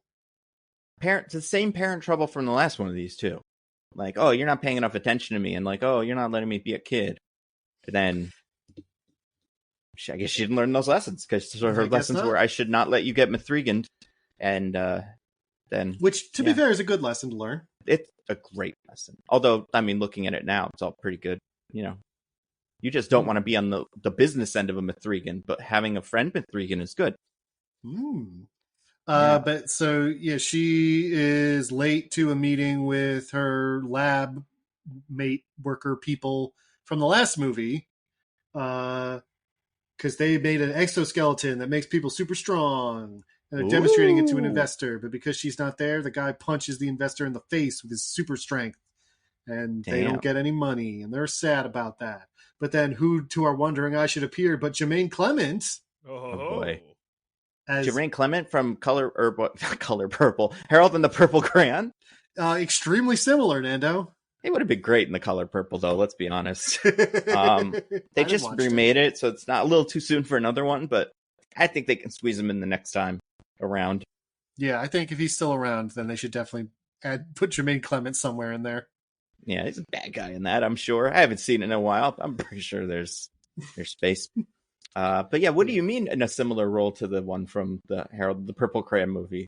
Well, he's kind of a weird, smarmy guy who does a lot of like veiled insults and like doesn't respect the people around him, but also has a weird kind of crush fixation thing on a lead female character.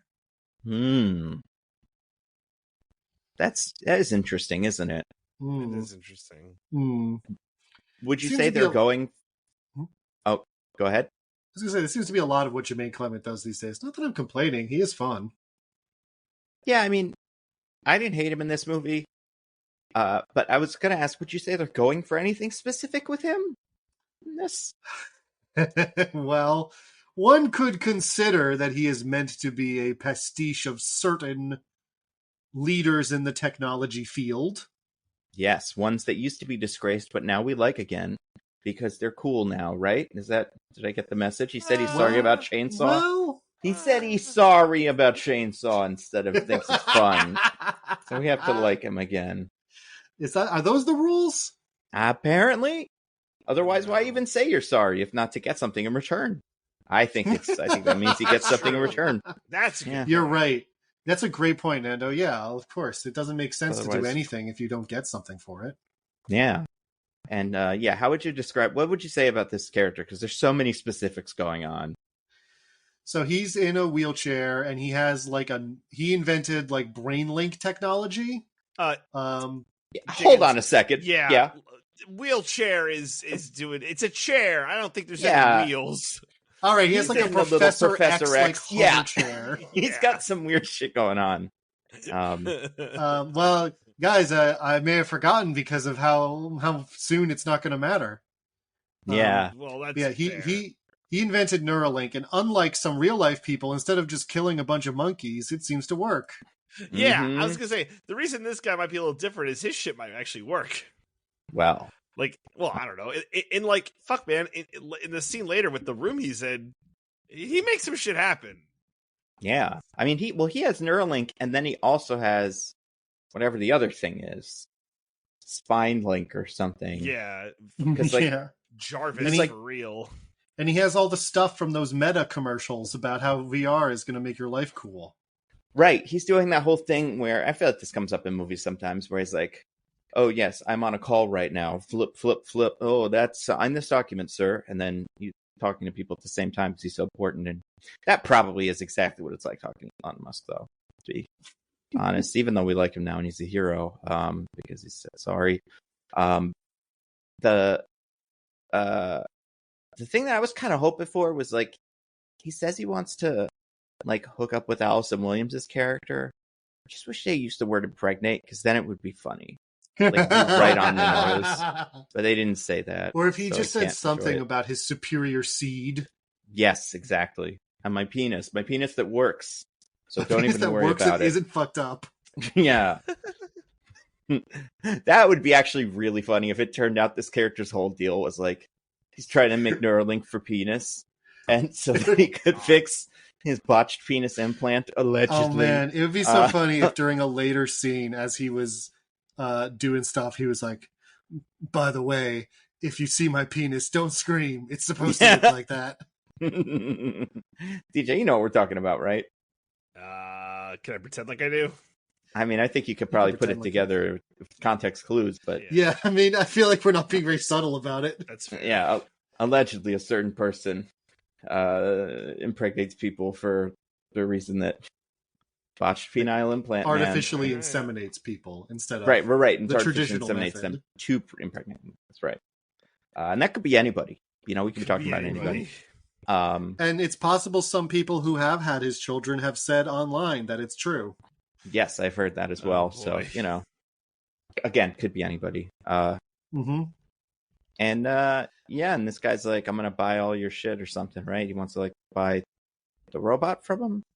Well, What he does he wants want them from to. He wants her He wants them company, to right? work for him Or yeah. Right. because he wants to like connect up their robot technology with his Neuralink technology. Right. That's cool. And he demonstrates that they've, come a long way by standing up out of his Professor X hover chair. And you see he's got a Neuralink thing on his spine, and he's like, "I fixed my legs. I can walk now. Haha. Work for Yeah. me." Which, like, I feel like in a movie like this, we probably need to see him at least one more time in the wheelchair before he does that. For us Just to be in like, case? oh, okay, this isn't something this character does just normally. Like, this treats it like it would be so funny if they roll their eyes like, "You've done this like 3 times. We know you don't need the chair." yeah, like he's making a big deal out of it, but that just seems like something he would do. But yeah, pretty good. But yeah, her teammates are kind of mad at her because they're running out of money and she's always late to stuff. And they're like, "You're famous, but we're not. And we got stuff." Yeah. And also Katie's kind of upset because Gemma doesn't want her to do computer science stuff because of how dangerous M3Gan turned out to be. So she's also like, and Gemma's like, But That's a good point. Things go on. As that makes sense, she shouldn't let her do that. Instead, she Yeah. should do. What does Katie do? Well, Katie goes up to her room. Oh, I meant like, what is Katie's character trait that has been expressed? Oh, she plays soccer? She does something else.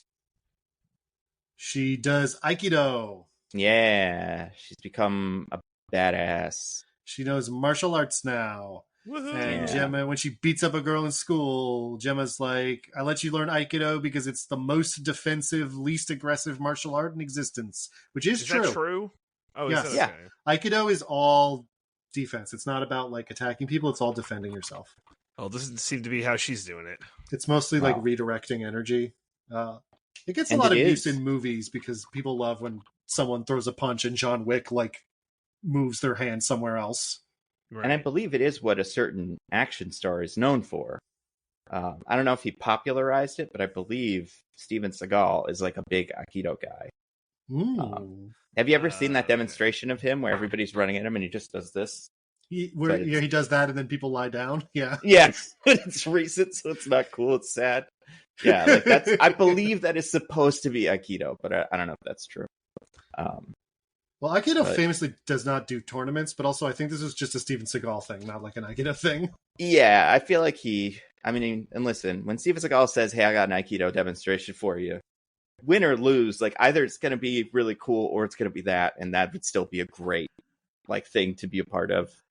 Yeah, because we do briefly see a Steven Seagal poster in her locker. I think it's for Above the Law. I don't remember, but yeah, one of them. And there's a brief line from Steven Gemma. Seagal posters, they all look exactly the same. Yeah. Like, it's just his big old face, and then maybe one of the things that the movie's kind of about behind him, but like, so hard to determine which is which. And we do get a brief line from Gemma where she's like, I thought we talked about the merits of Steven Seagal as a role model. Which I was like, that's good. Pretty.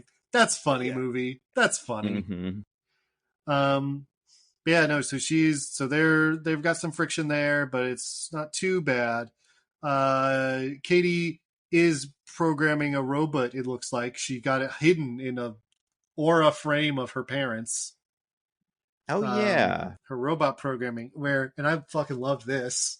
She has like executive functions. That's like protection, curiosity, whatever. Like tenants for them, and she tries to put like add function morality, yeah. And then what if the robot said that? And then then she gets an error message: function morality undefined. Really makes you think. Reality Really makes you think. They should ask the actor named Aristotle if he knows anything about morality from the guy of Aristotle. You know, he probably has thoughts about that. If your name is Aristotle and you were raised with that name, do you think you've read every Aristotle book, or do you think you hate him more than anyone else on Earth? Well, that's a good question. I think you know most of his stuff by cultural. Like, I feel like people point shit out and go, like, especially in class, they'd be like, "Oh, this is an Aristotle book. Get ready, Aristotle." And then you'd hear it so much that you'd know it. But yeah, I could see just avoiding it forever. Right. I mean, do you guys, Diggins, whenever Chris Hemsworth makes a movie, are you like, not again? I don't need more of that in my life. And then, well, not Hemsworth. I'm generally pretty okay with Hemsworth. Oh, okay. Well, which Chris's then are the Chris's that would turn you off of something? Christopher Hitchens? Not a huge fan of Chris Brown. Oh, why? What happened? Did he do some stuff again recently? No. Chris Brown. He did some stuff again recently in London, I think. He did? Allegedly. I wasn't even talking about that. Yep. Oh, boy. He's in London nightclub assault. Again, allegedly. But allegedly. Yeah. So, yeah, he's still out there. What about you, DJ? Any DJs really cheese you off? Yeah. Well, it's more that anytime that Kesha, sometimes Rihanna, sometimes Lady Gaga has a song, I think they're talking to me directly. I can see how that would get confusing, yeah. Kesha a lot. Like, it's, yeah. Mm-hmm. What about that song, "A DJ Saved My Life"? It's like an old song that you could have been the DJ that saved their life. That's true. Yeah, that would make you a hero. Yeah. Is there some song that's like DJ lets everybody kill the DJ or something? Let's see. Oh, DJ killed the radio star. Wait, what's that? That's not this. I don't think that's a song. Yeah, I googled DJ kill and then it did that as an autocomplete. I don't think that's. But yeah, I just made that up. Way to go, AI. More AIs, Yeah. Just like in this movie. AI is pretty cool. But anyway, you're like, wow, that seems like a significant development that will come up again later in the movie, right? Wrong, idiot. Never again. This is it. Hell yeah. That night, Gemma lying awake, having some trouble sleeping when the automated house assistant thing that runs their house that she doesn't like, wakes her up and is like, go downstairs, and she hears people trying to break in. Uh-oh. Wait, doesn't the house be like, I'm M3Gan? Well, not before at first. this? Yeah, not really. Not immediately. I mean, pretty quickly. So, like, before this scene is over. That is, yeah. Mm-hmm. Like, I think when she gets downstairs and realizes people are breaking in, yeah, she tries to do a 911 call, and it changes to M3Gan's voice, and she's like, no, you need to take care of it yourself for some reason. When's the scene? Does M3Gan starts like projecting herself on the wall? That's not later. Yet. That's after the raid. Okay, that's what I was wondering about. Mm-hmm. Pretty cool. So they have a little fight thing where Katie and Gemma try to hide, but the people who break in find them, who look like, operatives, like secret operatives, spies, Sam Fishers. And they run away, and a series of Tom and Jerry household accidents happen. Very silly. That Love it. Beat up all the guys, and they keep running, including the final one. So he literally gets snapped up in a Murphy bed. Incredible. That was crazy. I half expected it to come back down, and he would be like a single flat. Would, like, roll up like a curtain. Yeah. Trying to remember. I know one guy gets Roomba'd to death. That was fun. One guy trips on a Roomba. Another one gets ice cubes all poured down, so he slips on them. Oh, yeah, that's a good one. Happens. There's a few things that happen. But Gemma's now calling 911 now that they're neutralized. They're like, no, don't call 911. We're the FBI. Oh. Wait a second. Hold on. I just realized. Wait a second. Does the Murphy bed work on the smart home system? I guess. So it would seem. Why? That's a good question. That seems like I get like some of this stuff, Roomba, sure, but like Murphy bed, you want to be able to pull that up yourself. What if the power goes weird and then you get smushed in Murphy bed? I don't know, man. Yeah, I mean, it's like most smart home stuff is a pretty bad idea. Yeah, is this what that movie Afraid is like, DJ? Yeah, does someone get smushed in a Murphy bed? Yeah. Afraid has some of this stuff, but weirdly enough, a lot of the Afraid stuff happens outside the house. Oh, really? That feels like it defeats the purpose. No, because that's how scary it is. It is infecting the real world, right? Wow. Yeah. Makes you think. That's what happens to us. Pretty cool. It really does make you think. You're right. But yeah, now the guy from the beginning with the mustache shows up, and he's like, "We're here to put a wiretap on your computer because you're suspected of being evil." And he's all indignant that they fought back against the FBI people, and which is how law enforcement react, even though they did break into her home without any warning. So, like, how was she supposed to know that these unidentified people, all in black with no like badges or anything that they were showing her, weren't just like there to murder her? Yeah, they get indignant on her for like, we have a warrant. It's like, well, you didn't act like it. You didn't show it to her. Yeah, that's not how warrants work. Like, yeah. I mean, there are right here. As you may remember from the news, there are no-knock warrants. There are. Like, first of all, that's crazy. Second of all, I mean, like I said, this is how law enforcement would react with this kind of indignance. But yeah, that's fair. I think watching this movie, we can be like, it's completely reasonable to be worried that these unidentified, heavily armed men breaking into your house are maybe bad news. Although I will say, in fairness to the FBI or whatever, they think she's an international terrorist or something because she clearly is. If you look at it from their perspective, like the evidence that he lays out in this, which he doesn't really have much to say to, besides just "I'm not doing it," is pretty like screwy. So I think it's some room for suspicion. It's nothing that would hang in a courtroom. Oh, for sure.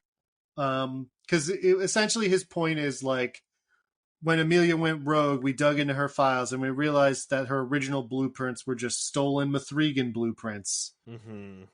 And you're the person who made M3Gan, so you must be the one who did it. And I think M3Gan like texts her like, that's obviously a reach. He's just like, he has no proof. Yeah, shout out to M3Gan reading this guy book. But yeah, Gemma wasn't helping. He tells her about how Amelia broke out of their control and killed all the people involved with her creation. She gassed the entire company that built her with neurotoxin that the scientist she killed was making for the ethnically vague terrorists. Damn. That is something they would do. Ethnically vague terrorists. They would have neurotoxin. If only we could invent a real Amelia. We should that would be a good idea. Yeah. We should get one whole Amelia out there. Also, that's right. Did we talk about what the house thing? The house, she got it for really cheap. Yeah. He said like $3,000 a month in the whatever something fancy boy district. I mean, for how nice this house is, $3,000 a month is criminal.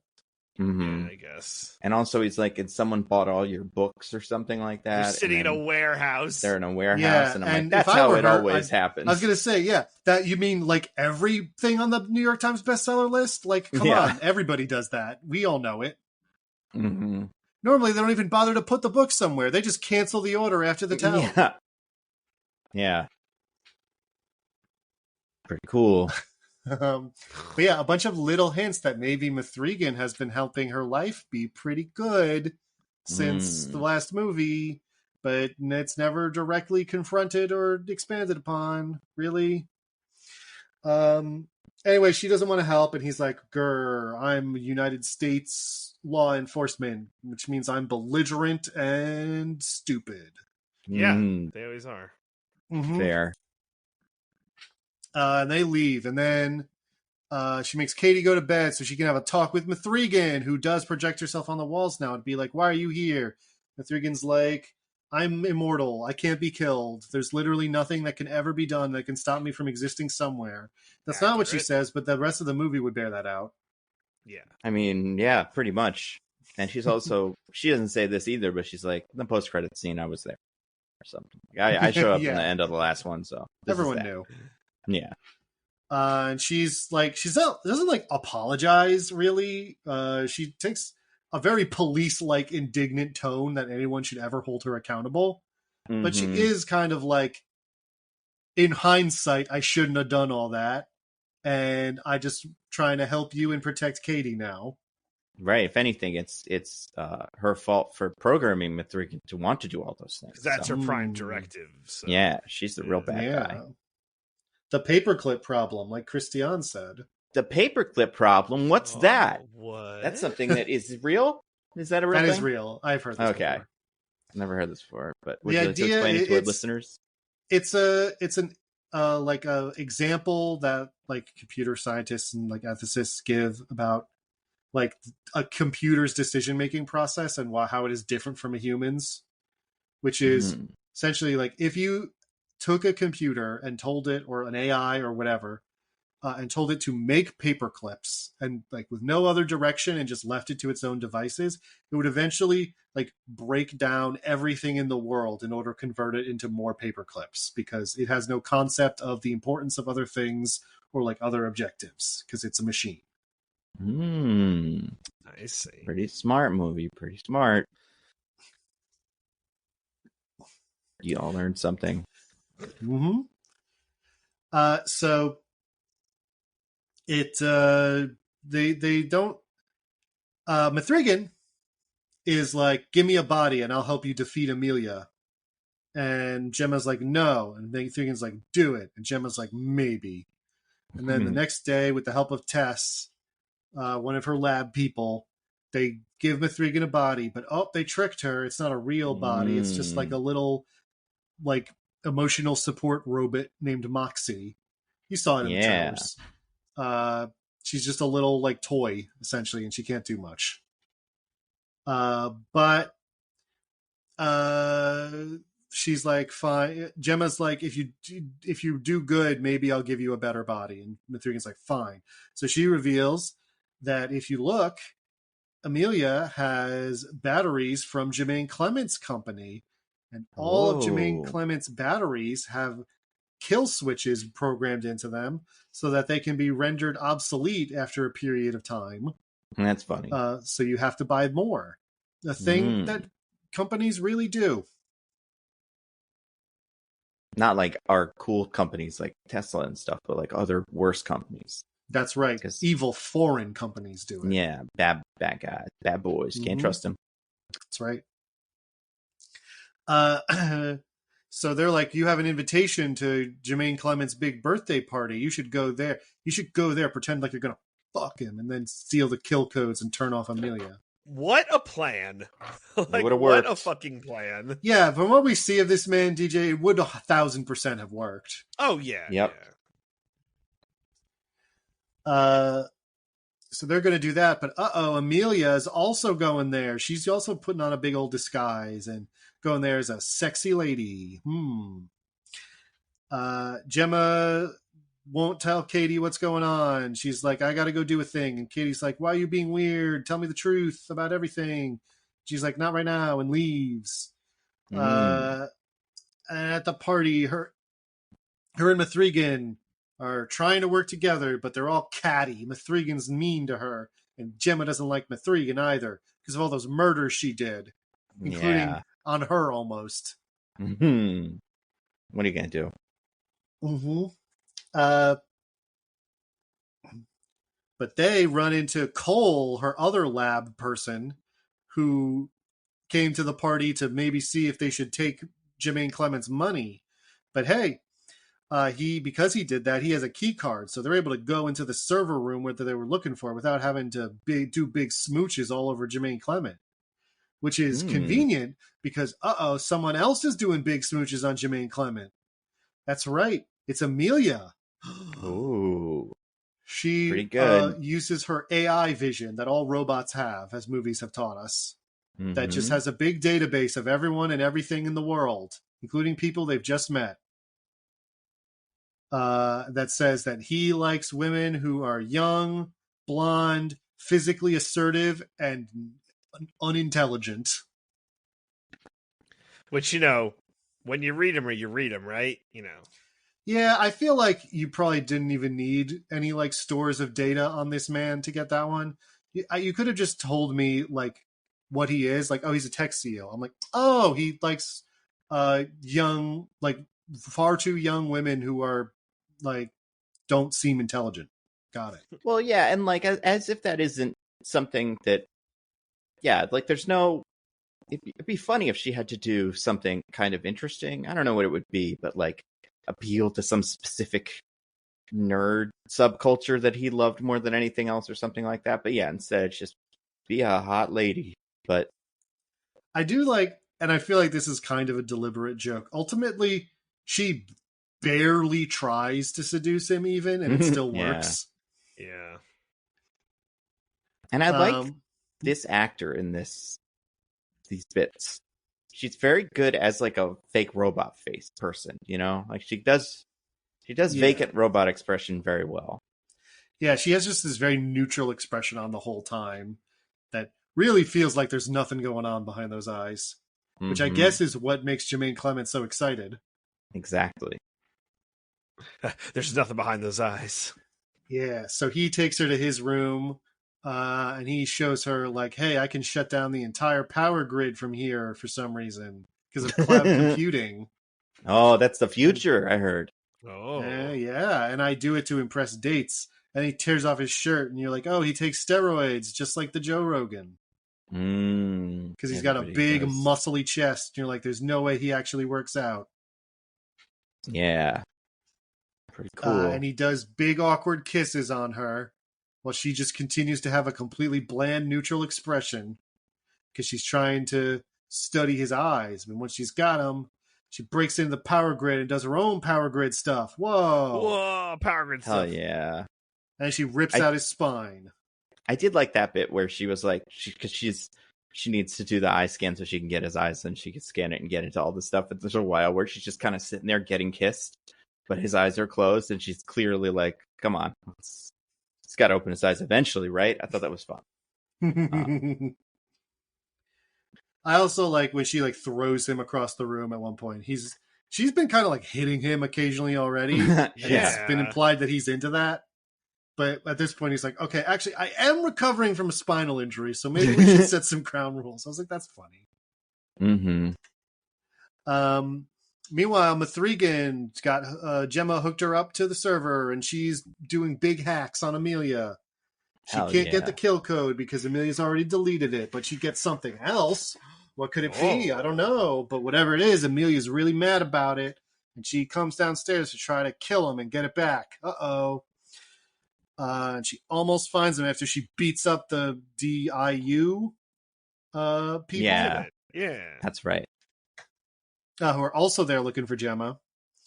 But M3Gan fakes a walkie-talkie to be like, Gemma's outside. So Amelia leaves, and they steal Jermaine Clement's big car so they can race back home and get to Katie before Amelia does. Real quick, vroom.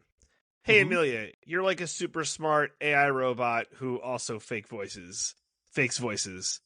Maybe just double verify. Don't hear the walkie-talkie and be like, oh, there we go. Like just a little bit more critical thinking, I think would be helpful for your scenario. Well, I do think, in her defense, at this point in time, she does not know that M3Gan is alive. I know, but someone could have like hacked the voice or something. It's just, I don't know, real quick to just be like, okay. But doesn't she see them in the server room?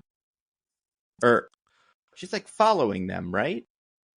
Heat signature or something? I don't remember. She knows somebody's hacking something in the server room. So like, I feel like but I think she thinks it's Gemma because she calls Gemma out while she's looking. Yeah, that's right. I don't know. That's true. Anyway, but whatever the case may be. Yeah, pretty cool car chase with big orange car. Whee! Whoa. I don't know. Yeah, the car goes super fast. So fast, you guys. Like over 200 miles per hour. Whoa! Crazy amount of speed. While Amelia does big hacks. Does Watch Dogs hacks to make the traffic lights different. So many Watch Dogs. Remember Watch Dogs, guys? Let me give it like a vroom, vroom, vroom. Remember Watch Dogs? Remember Watch Dogs? Watch not Dogs? As much as they wanted us to remember Watch Dogs, but I do kind of remember Watch Dogs. You mean you don't, to this day, wear Aiden Pierce's iconic coat and hat? Oh, man. No, I didn't. I wasn't lucky enough to get it with the pre-order of Watch Dogs 1. They made a sequel. So far, has there been a Watch Dogs 2? Maybe. Yeah. It's completely different. I think the gameplay is largely similar, but it's a completely different story. Yeah. Nice. How about a 3? Oh, no, I think 2 was the end of it. Oh, wait, no, there was Watch Dogs Legion. It was the sequel to Watch Dogs 2. The second one. No, Watch Dogs 2 is a different one. Oh, wow. 3 whole Watch Dogs. So many Watch Dogs. This movie's fucking went crazy, baby. I mean, how many dogs can you even watch? Is there a 4? No, there's no 4 yet. Maybe later. Maybe Legion 2. I don't know. Maybe now that M3Gan's out, maybe they'll do it. It was 5 years ago. Almost the same amount of time between the first release and the most recent one. Apparently, there was also a non-canonical crossover with Assassin's Creed. That's fun.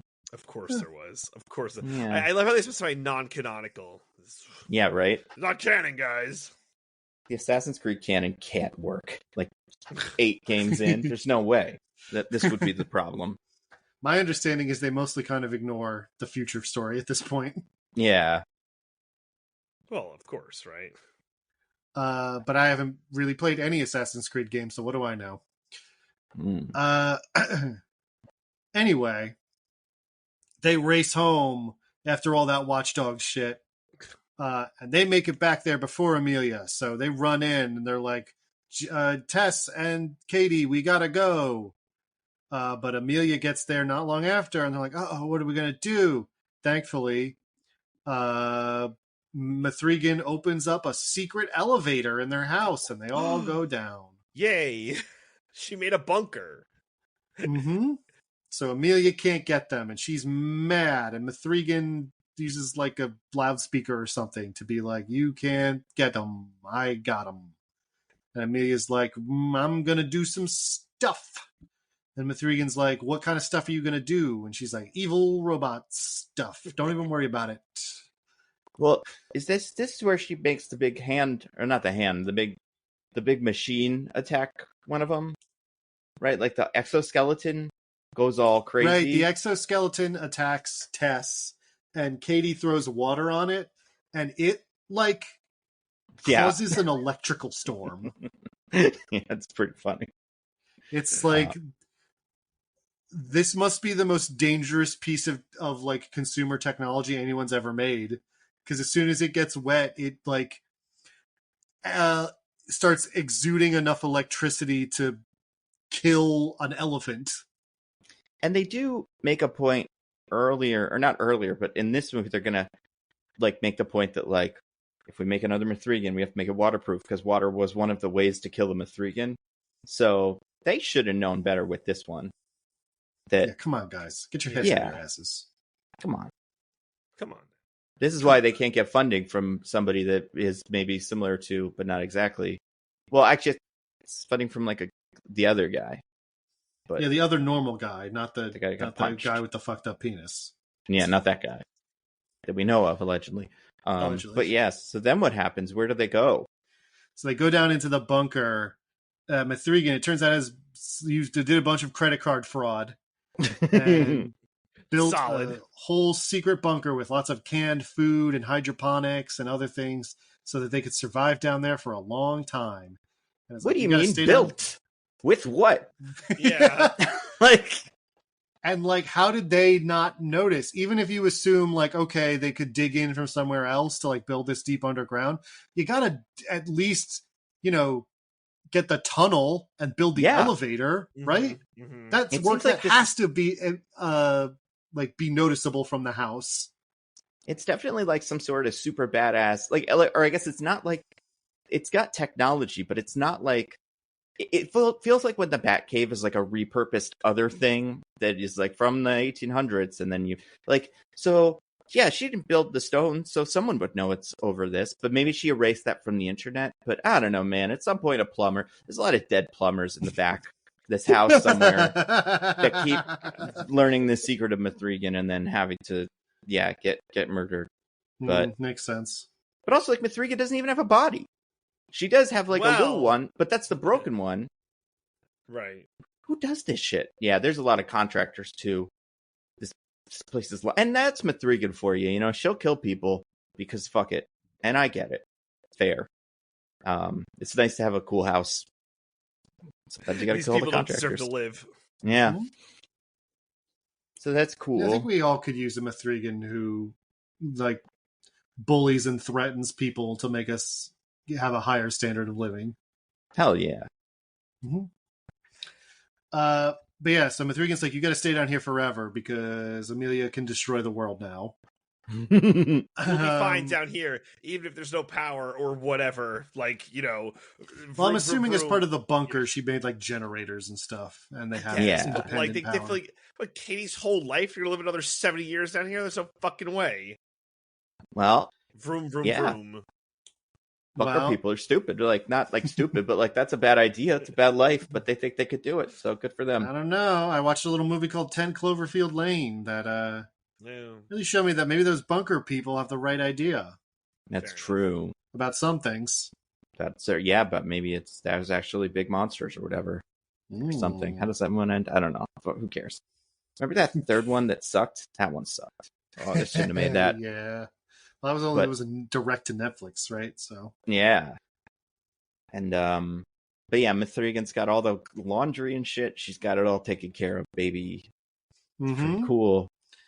But they're all mad. But Katie's also mad at Gemma because she's like, "You didn't tell me about any of this M3Gan stuff. I thought we were gonna be honest." Bleh.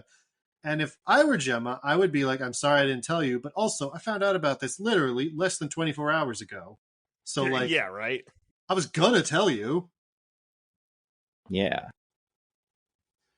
And also, I knew you'd go do M3Gan shit. So that's why. Like, here you go, doing M3Gan shit. So, because you secretly love her or something. she storms off, and M3Gan closes the door behind her and shows her that she made a room just for Katie. That's exactly like her room from her house, but with a few extra M3Gan touches. And not a M3Gan touch, by the way. I noticed this in the other bedroom. A poster of John Carpenter's The Thing? Yeah. For a 12-year-old? Is that like this movie in a way that's interesting? Like, not really. Really? Yeah. Yeah, I don't know what they were going for with that. Is it supposed to be that she's just like mature or like more adult? I don't know. Or M3Gan just totally misread her interests. Well, again, not a M3Gan touch. It's in her bedroom upstairs also. Right. Oh, it is in the upstairs one. Oh, okay. Yeah, I don't know then. I mean, it's a good movie, so I guess, yeah, I love The Thing. Yeah. It's clobbering time. Yeah, that's right. He says right. that. Yeah. Well, I think actually he doesn't say that, Nando. That's just a cartoon. That's from a cartoon, it's yes. dumb, stupid shit that nobody likes, and if anyone does like it, they're a dumb baby. That's true, because in real life he says, what's that one comic that gets shared sometimes? Like, 'tis the hour of clobbering, my lady, or something. Yeah. That's going to be the new canon one, I hope. But yeah, so she and M3Gan have a talk where Katie's like, I still like you, M3Gan, because you were nice to me, but I think it's good to care about other people and not just me because your programming tells you to. So, M3Gan has a fucked up robot body that she's been building. Yeah. She's like a Crypt Keeper shit going on, but robot stuff. Pretty cool. Wire hair and kind of a mix between the Crypt Keeper and Johnny Five, I want to say. Yeah. That's good. Good call out. So they go out to the rest of the group, and Katie's like, M3Gan wants to help us, but we need to build her a body. And Gemma's like, absolutely not. That's insane. We're not going to build a body for the murder bot. But her teammates... Please. Yeah. Well, her teammates are like, we thought about it, and we don't want to be in this bunker, so we're going to do it. That's a good idea. So they agree to build a big robot body for M3Gan so she can save the day. And they do it. M3Gan had a whole lab built here, too, with a bunch of military-grade stuff, I guess, that she somehow bought with credit card fraud. So they built her a sexy new body, but it's not sexy because she's a little girl. I was going to say, I mean, that's a word M3Gan would use to describe herself, probably, because she's so fucking sassy. Girl boss. Yeah, so she makes it taller. She's like, I want to be taller. I get it, M3Gan. Which is actually... But also... yes, she Pedro Pascal's it, but only because the physical performer for the character is also older and he's taller, so they kind of had to come up with something. You think that's going to be the first scene of Stranger Things? All the kids are going to be like, I want a new body that's taller and older. I want a body that's 30 years old instead of my supposedly 16-year-old body or whatever we're up to now. Mm-hmm. We could do it. But it's going to be hard. I want the body of a married woman with 3 children, says Millie Bobby Brown's character. Yeah.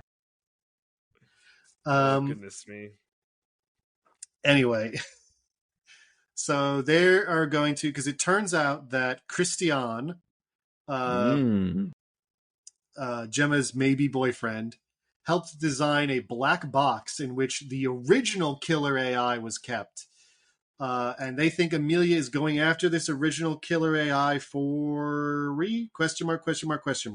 It's at this point that the plot becomes very fuzzy in terms of like overall goals for the antagonists at any given moment.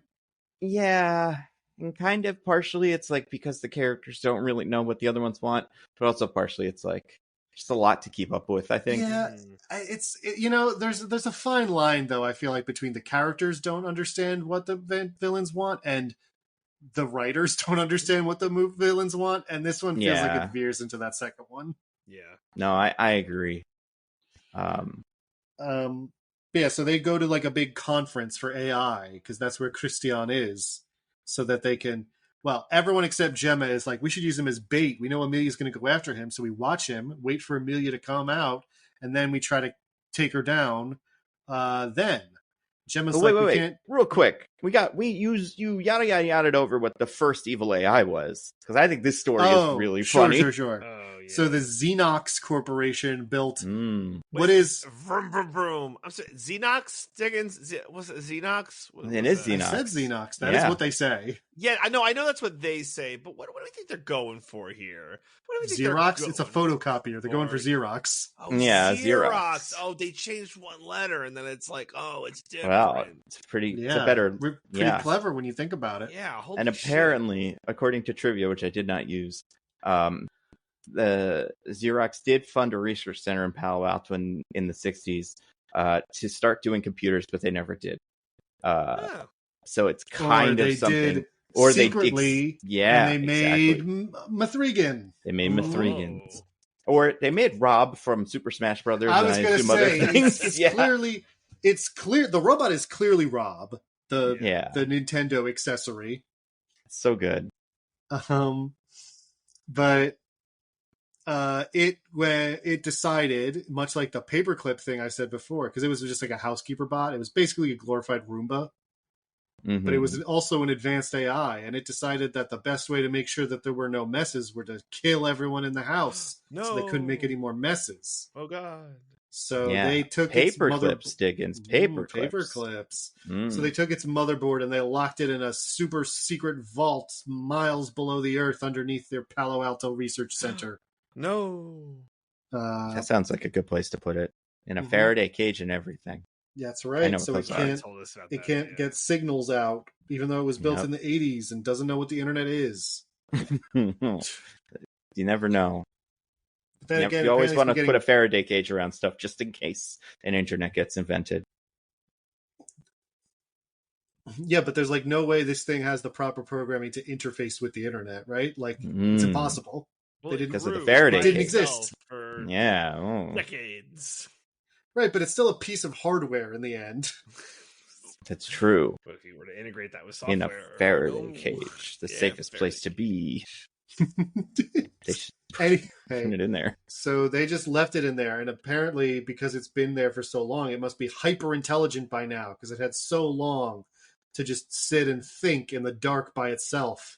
Like, for me, my thought wouldn't be... It's dangerous because it's hyper intelligent. I'd be like, if it's an intelligent being, it's dangerous because it was driven insane by decades of pure isolation. Yeah, I get that.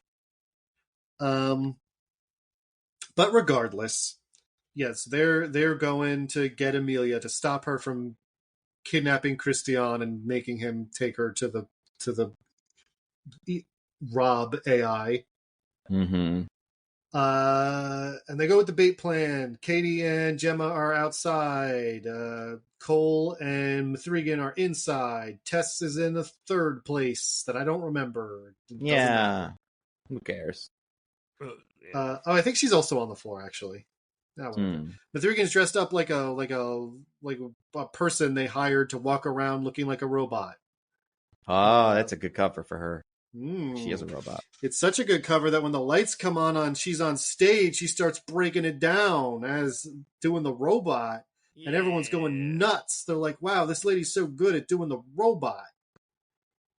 And Gemma's like, stop drawing so much attention to yourself. This is supposed to be a secret mission, and you made me keep the face that everyone knows as that serial killer robot.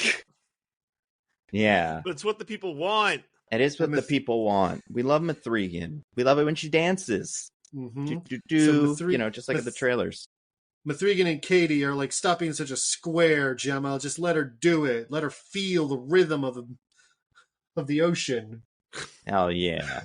And this is sort of framed as a Gemma is in the wrong moment and like screws everything up, but like, no, M3Gan screws everything up here. Oh, absolutely. But M3Gan's scanning everybody in the crowd so she can find the faces to find out who she needs to shoot or whatever. Sure, that's what she's doing. A, she doesn't do that, or like she doesn't successfully do that. And B, she does like a head spin, body spin thing where her head stays in place and everyone realizes she's a robot, and that's why things kick off. Womp womp.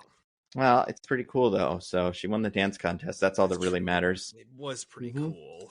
Meanwhile, Gemma calls Christian and warns him that he's in danger, and he doesn't understand. But then Amelia turns on in like one of the robots in the background in the display and kills a bunch of people, including the Chinese ambassador he was meeting with, thus causing an international incident. Probably. Oh no. We don't know anything about it. Yeah, right? You'd think Yeah, it whatever. would. You'd think it would. So M3Gan tries to fight her, but she's so big and strong. But also M3Gan's not there. Gemma tries to fight her and loses. Obviously. But Christian gets away thanks to M3Gan and Gemma. Yeah. And then M3Gan goes into a weird tunnel to try to fight Amelia. And Amelia's like, "Oh, you should be siding with me because AI is cool and good." And M3Gan's like, "I don't side with you because of reasons. Because family. Yeah, she loves family. Because they're not, she's not like, she's, what was it? There's an explanation. It is family, I guess. But like, yeah, M3Gan's, it's all about Katie. That's all it is for M3Gan. It's all about Katie. That's right. Beginning, middle, and end. Amelia realizes this and is like, "Well, then, if you won't do it willingly, I'll make you help me anyway."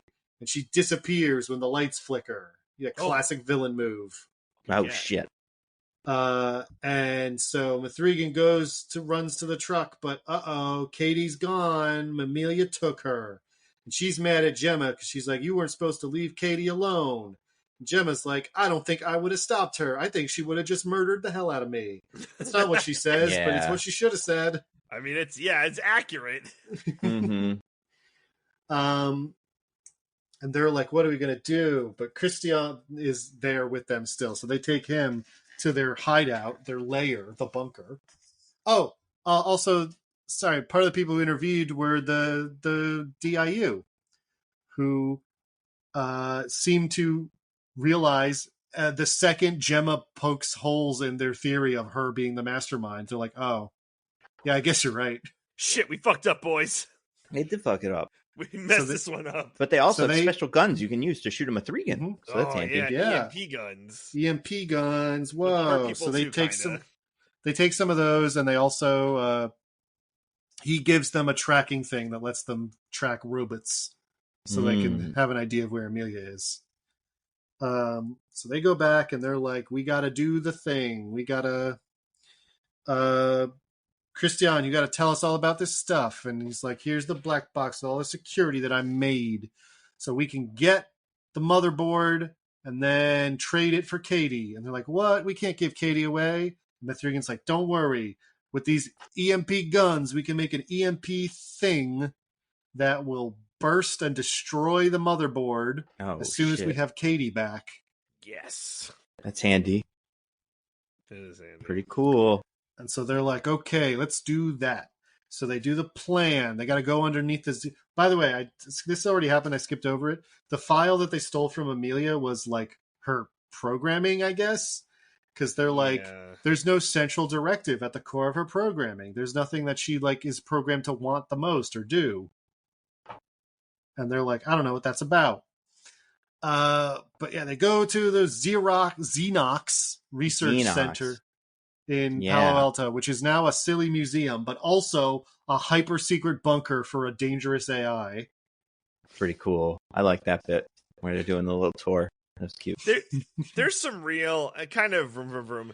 There's some real Mission Impossible vibes here. Like, it's weird how much like Mission Impossible Final Reckoning and M3Gan sync up, because it's like, oh, we can't let the AI get out because it'll be a problem. But if we destroy it here, I know it's not 1-to-1, but it's like it's derivative. Yeah. Oh, for sure. So some synchronicities. And I thought this sequence, this like dinky little museum thing, reminded me a lot of Fallout. Not the show, but one of the games. Oh, I could see that. Yeah. Specifically in New Vegas, there's a thing like this you can find for one of the companies, I think Robco, that made like the robots. Oh, yeah. Where they have like little displays, and there's like a Mr. Handy like tour guide who you can get to go around and tell you about all the cool Robco stuff. I forgot about it's very much like this, where it's like very corny and cheesy. But anyway, they break in. Cole's in the vents. M3Gan does a flying squirrel glide through a vent Jesus into Christ. the deepest bunker system. Super necessary. Insane unhinged shit you'll ever see. I mean, listen, I'm sure the architect told them 1,000 times, like, guys, we don't need the 100-foot chute directly from the ceiling down to the secret base part. And they were like, no, it's fine. Just put the hatch on it that's so tough that only if you do a flying squirrel glide dive bomb down into it could you possibly break through. Yeah. But it would kill a human, so it has to be like that would be fine. Unless there was some robot that could do it. But why would a robot want to break into the robot museum or something? Mm-hmm. So we'll probably be good. Also, why would we need to defend our secret bunker that holds the evil robot from other evil robots? That's a great. So M3Gan takes a bunch of guys out. Meanwhile, Cole chloroforms himself. Great yeah, sneezes. what a goofball. Sneezes and goes to wipe his nose, and he's like, "Uh-oh, I used the chloroform rag," and he passes out. Fucking winner. Oh, also, real quick, this is right before this. Megan did her little song. That was something Megan did in the first, or M3Gan did in the first movie. Much like the dance. So Gemma is like fixing M3Gan after, she got beat up a little bit at the conference. And they're both mad at each other because Katie got taken. And M3Gan's like, why do you even hate me anyway? I mean, aside from all the murders and trying to kill you. Yeah. Besides that, what I do. And Gemma's like, it's because I do think it's my fault because I made you and you're a robot and you just do what you're programmed to do. So I am responsible in some way for all those murders you did, and that makes me upset. M3Gan's like, oh, that's actually pretty reasonable. And then they kind of don't really resolve that. She's just like, you're a good mom to Katie, though. Yeah. And then she starts singing a song. Oh, my God. Apparently it's a Kate Bush song called This Woman's Work. I'm not super familiar with it, but it's that one song that goes a lot, yeah, you know the one. Yeah, and it's weird, but I feel like this and the dance, although the dance I honestly didn't hate as much, felt like the only moments where it was like kind of like desperate, like let's do all that stuff from M3Gan 1 just so kids love it, and they loved the singing bits, and because the titanium bit in the first movie is so awkward and in a way that's good, and this one felt like a little bit much, but it was fine. But yeah, so then they go do Badass Mission Impossible. Pretty cool. I did like at the end of that, Gemma was just like, shut the fuck up. I don't care. I don't believe your emotions are real. It's a good point. But yeah, what happens in the Mission Impossible-ing? Well, fortunately, it turns out Cole wasn't important to the mission at all. Because M3Gan can just do the whole thing by herself, no problem. However, obviously, back at Mission Control, they've been locked out. They can't communicate with M3Gan or Cole, and they're like, "What's happening? There must be someone hacking us from the inside." But that would mean, and Gemma's like, "Oh no, M3Gan's been playing us the whole time. Amelia doesn't have a core programming because she's not autonomous. She's been controlled by M3Gan the whole time. Wow. And she's been playing us so we can get her to the evil AI in the bunker and rescue it and like use it for evil purposes. Who's like, don't worry about it. And we're fools. Fortunately, I put an EMP in her arm that I'm going to set off right now to destroy her and the motherboard of the evil AI. And Christian's like, no, what if you're wrong? Like, it could be something. It could be a bunch of other things happening. And if you do that, then Katie's gone forever, and we don't even know where she is. And she's like, fine, I won't blow up M3Gan, even though I'm pretty sure she betrayed us. And then Christian picks up an EMP gun and shoots Tess, and it's like, actually, someone else betrayed you. Bum, bum, bum. You know what? The new guy is bad? No. But the new boyfriend who nobody, including the surrogate daughter, likes is bad? No way. Yeah. And, listen, vroom, vroom, vroom. He's right, though. You know? Like, yeah, that's the thing about him when he he's talks about secretly his the hero of dealing. this. Yeah. Like, it's mean to shoot that girl, but also you gotta do what you gotta do. He does. Kill us all. He's got like the Incredibles 2 or Avengers Infinity War thing where, well, no, actually he doesn't have that because they're wrong, but they're the only viewpoint presented in the movie. And the only argument made against them is like, but you're killing people and that's bad. So like the viewers left with the impression at the end was like, am I supposed to think he was right though? Like, what's going on? This one, the movie doesn't seem to think it, but he just is right. Like, he's AI is incredibly dangerous and needs to be regulated. And in fact, his deal isn't really different at all from what we knew before. He's the same, like, we have to make sure that all technology is tightly regulated so that, unintended consequences and dangerous things don't happen, like the M3Gan massacre. Yeah, right. Yeah. And it's like, that's a perfectly reasonable position to take. And then he's like, and all to ensure this, I have instituted a global conspiracy of murder to kill a bunch of people. So everyone will be like, the AIs are evil and we need to shut them down. And I'm like, I don't think you need to do all that. Yeah. The first movie happened. He does say, to be fair, he's like, I thought everyone would be on board after the M3Gan happened, but they just stopped caring. So I need to do an even bigger M3Gan so they'll care more. And I'm fair. I think if you thought about it, you would recognize a fundamental flaw in your logic there.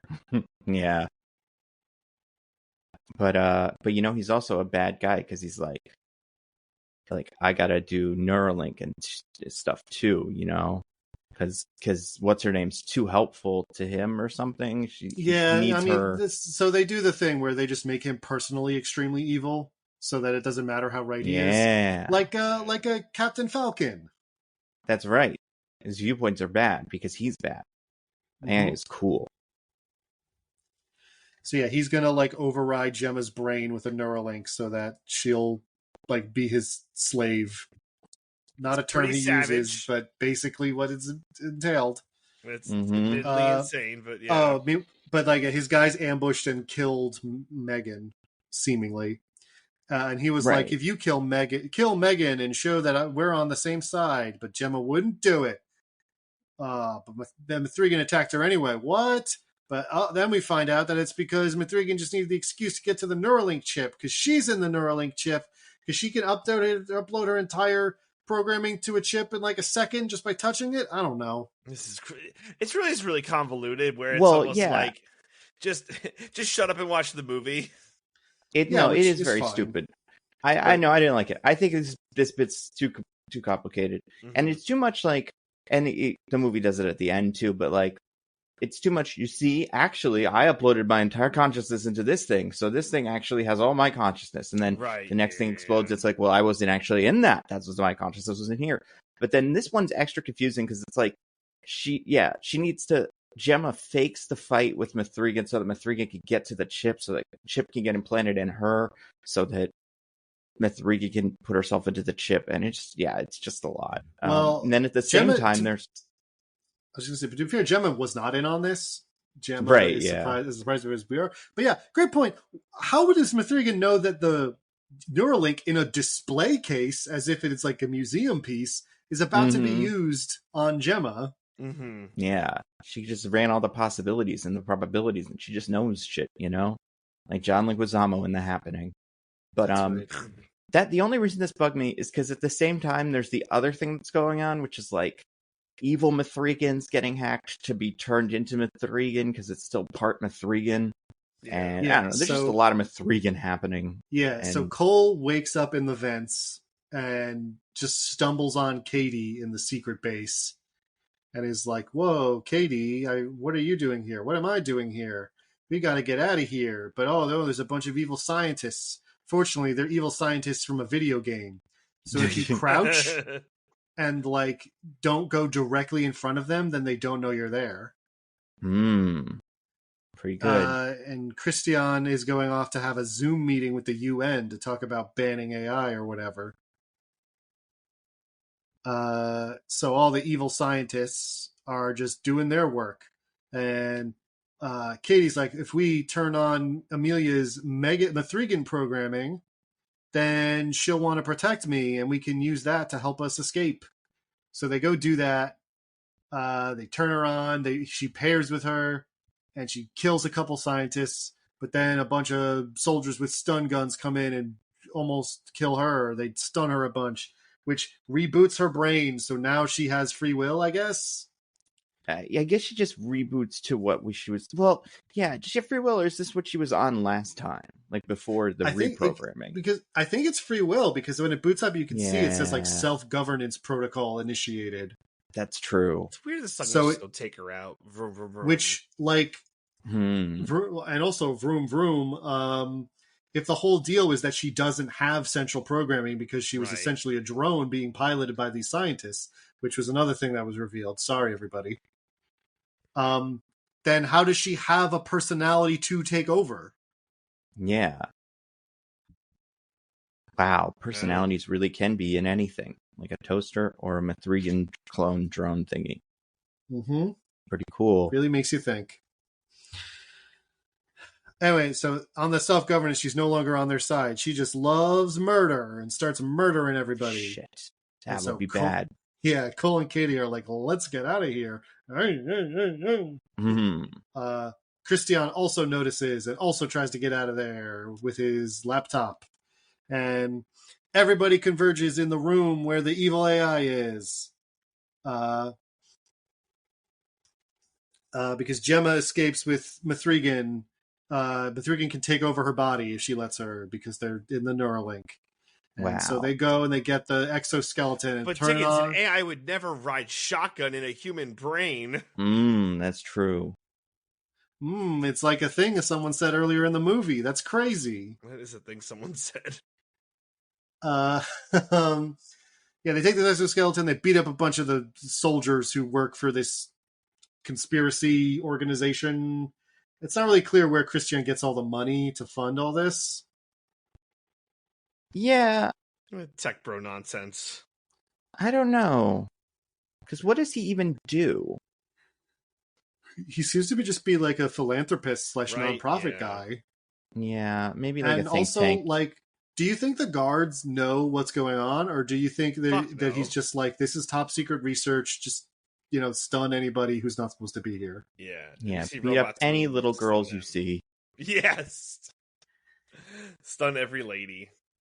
Yeah, mostly women. If they're doing karate chops at you, just assume they're the most badass killing machine that ever lived. And how many people do you think had questions about when he brought the 12-year-old hostage down into their place of business? Right? How many of them do you think were like, I don't know, are we the baddies? I don't know, because like that's the thing about this character. He's got this weird vibe where he's like, wow, guys, awesome job. We did a great job. All right, I'll be right back. You guys have fun at Friday night party. Like, it's weird. He has like this really like boring, dull vibe about him that I found kind of fascinating. I liked it. Yeah. Not in terms of like the actor being boring or dull, but like he was affecting this like incredibly dull persona that I thought was fun. Who's the real robot? M3Gan, who's sassy and talks in little slang, or this guy who does, who goes, wow, that's cool. Like, really makes you think. What you think. Also, did you guys have any moments where you weren't looking at the screen, or you were like, had closed your eyes and you were like, is Jake Gyllenhaal in this movie? But it's like, no, this guy just sounds exactly like Jake Gyllenhaal. So that's fun. I thought you meant, did I have any moments when I wasn't looking at the screen because I had my M3Gan app second screen experience up? Whatever happened with that? They must have done it, right? I think they did it. I don't think people liked it. Is that why nobody liked this movie? I gotta Google that, because I forgot about that. But anyway, how's the movie end? So everybody's in the bunker room with the evil AI. They're all like, Christian sets off the self-destruct sequence, which I think having a self-destruct sequence is another huge tell that you're probably not the good guy. Yeah. Pretty cool, though. And he's like, I gotta go, I gotta go so I don't go to jail forever. But they corner him, and Cole tries to expose him to the UN, but they're in a Faraday cage, so the Wi-Fi doesn't work, and I thought that was kind of funny. Mm-hmm. Yeah, because that is such like the stereotypical thing that would happen, and then be like, no, remember the thing from earlier? It doesn't work. But he tries to hold Katie hostage so that they'll let him go. But unfortunately for him, Katie loves Steven Seagal, and she breaks his arm over the railing. Great Oh, scenes. that's when a Jen was little trying bit. to name all the movies and Katie wasn't getting it. Yeah, she's like, unfortunately for you, Katie's above the law. Yeah. Katie, you have to make an executive decision or something like that. I love that. Mm-hmm. It's time to kill. But then, yeah. Pretty cool. But then he runs away and he makes it to his secret door and presumably elevator back up so he won't get exploded. And he's like, I'm sorry, everybody, but I think you'll find that this is all for the best. But uh-oh, Amelia's behind him. And she murderizes the hell out of him and cuts off his arm and uses it to get inside with his fingerprints. By the way, earlier in the movie, I was like, when he was describing how you would get in, they were like, M3Gan, we need to make you a human hand with Christian's fingerprints so that you can activate the thing. And I was like, why the hell are Christian's fingerprints the needed one? Why would you have it the like tech consultant guy on your security system who doesn't work for you anymore be the person whose fingerprints you need? And it turns out it's because actually he's the one in control of all of this. But really, all these supposedly smart people should have been like, wait, why the hell would your fingerprints work? It's a great point. That's a good point. Yeah, it's a smart movie. Mm-hmm. They did a good job. But yeah, so she has it, and she's like, I'm going to go let the AI out. And everyone's like, oh no, why? And she's like, don't worry about it. So she beats up M3Gan and almost kills her. And it's like, uh-oh, no one can stop her. But M3Gan, Katie's like, M3Gan, you need to save everybody. And M3Gan's like, you're right. I need to do this because it's right. So she jumps up and exposes the EMP charge in her arm, and Gemma sets it off, and the evil AI and Amelia and M3Gan are all destroyed. Evil AI, by the way, even though it's just a motherboard from the 80s plugged into a thing, as soon as you let it out of its little bubble, it has like little white lightning bits that come out and hit other robots and takes them over.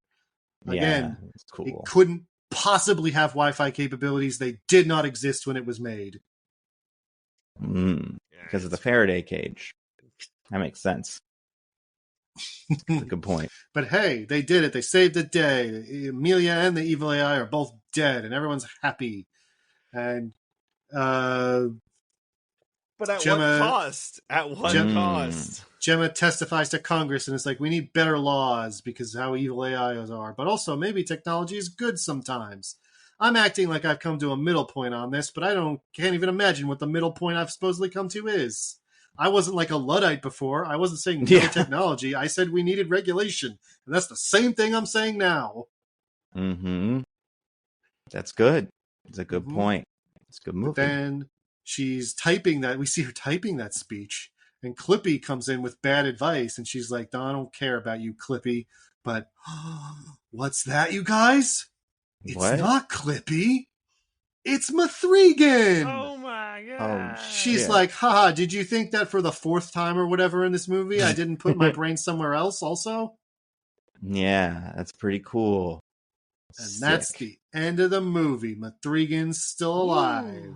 I can't wait for the next one. Pretty good.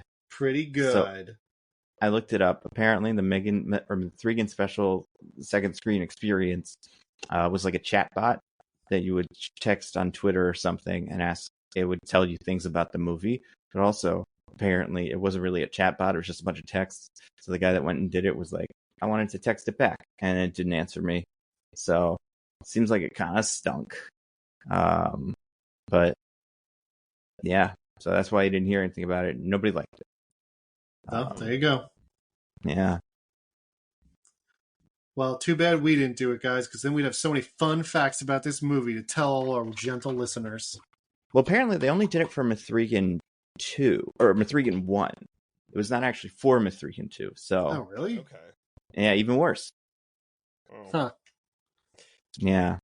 Well, go see this movie, or wait for it to be on VOD, but it's a great movie. Be a good VOD movie. Yeah. Like DJ said, unlike 28 Days Later, biggest trash piece of shit of the year. 28 years later, excuse me. Yeah. M3Gan 2.0, masterpiece. I laughed so much. It's weird that there's no post-credit scene in this. I just want to throw that out there. It's almost like the end of the movies, like, serves that purpose. So. Yeah, I mean, they already give us the M3Gan still alive tease again. I guess I just thought because that Soulmate movie is the next one of these and is technically in this universe, we'd get some bit of that. But, yeah, none. Unless we missed it and it was in there and we just didn't see the sexy robot or whatever. But, yeah. Pretty great. But pretty yeah, so this bombed. Oh, no. Unfortunately. Yeah. What one instead, Elio? Yeah, for sure. I'm not surprised. Like, I do think it was, like you were saying, wrong time to release it, and the advertising was weird. It should have been another February release. Yeah. Or a Halloween or something. Yeah. But, yeah, I don't know. It doesn't feel like it, like, worked. Like, yeah. It's weird. Well, because this is the summer blockbuster tentpole time of year, right? Yeah. This is when this is when the new Marvel comes out. Mm-hmm. It doesn't feel the right time for like a low budget sort of silly comedy action thing. Yeah. Also, I said flop, or I said bomb. It's closer to a flop. It only made 17 million globally in the first week. But do you guys know how much this movie cost to make? Oh, what, like 30 20 million. Right in the middle, 25. So probably, it'll probably get that back at least. So that's interesting.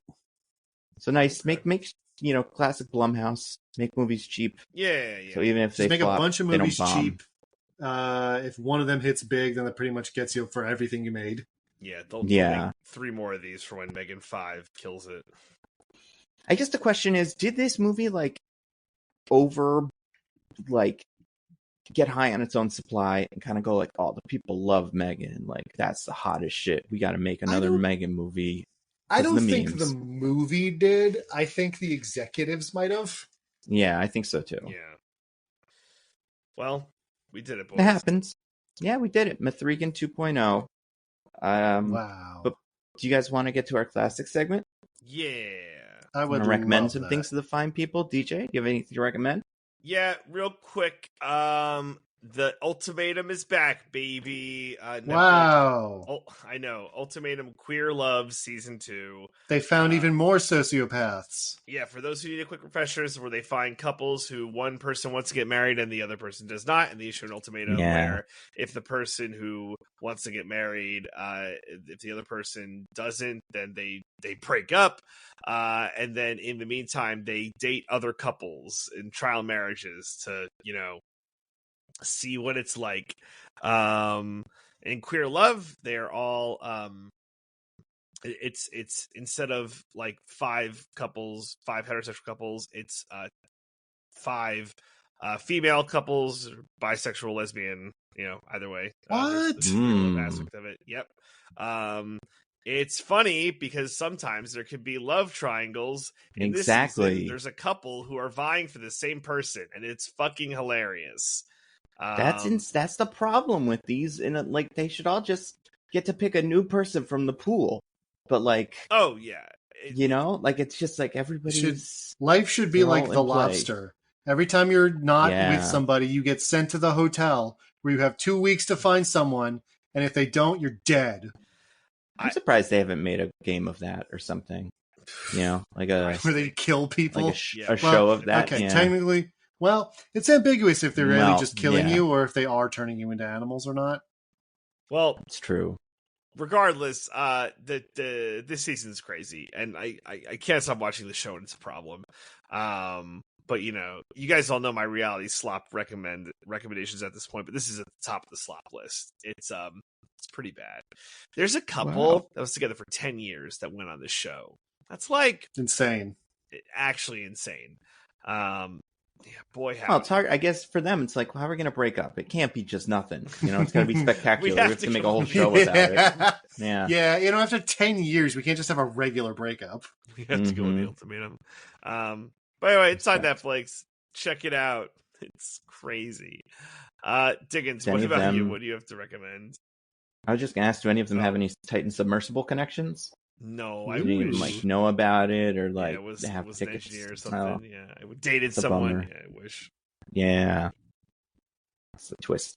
So yeah, Diggins. Sorry, what about you? What's your recommendation? The Ultimatum season 2, secretly a Titan submersible documentary. Yeah. But for me, I watched something very different from that. I watched a fairly old movie from 1941 that adapts a famous short story. And sometimes it goes by the name of that short story, and sometimes it goes by a different name. They sort of used both, kind of like an Edge of Tomorrow, Live, Die, Repeat sort of situation. So you could find it under one of two names, either The Devil and Daniel Webster or All That Money Can Buy.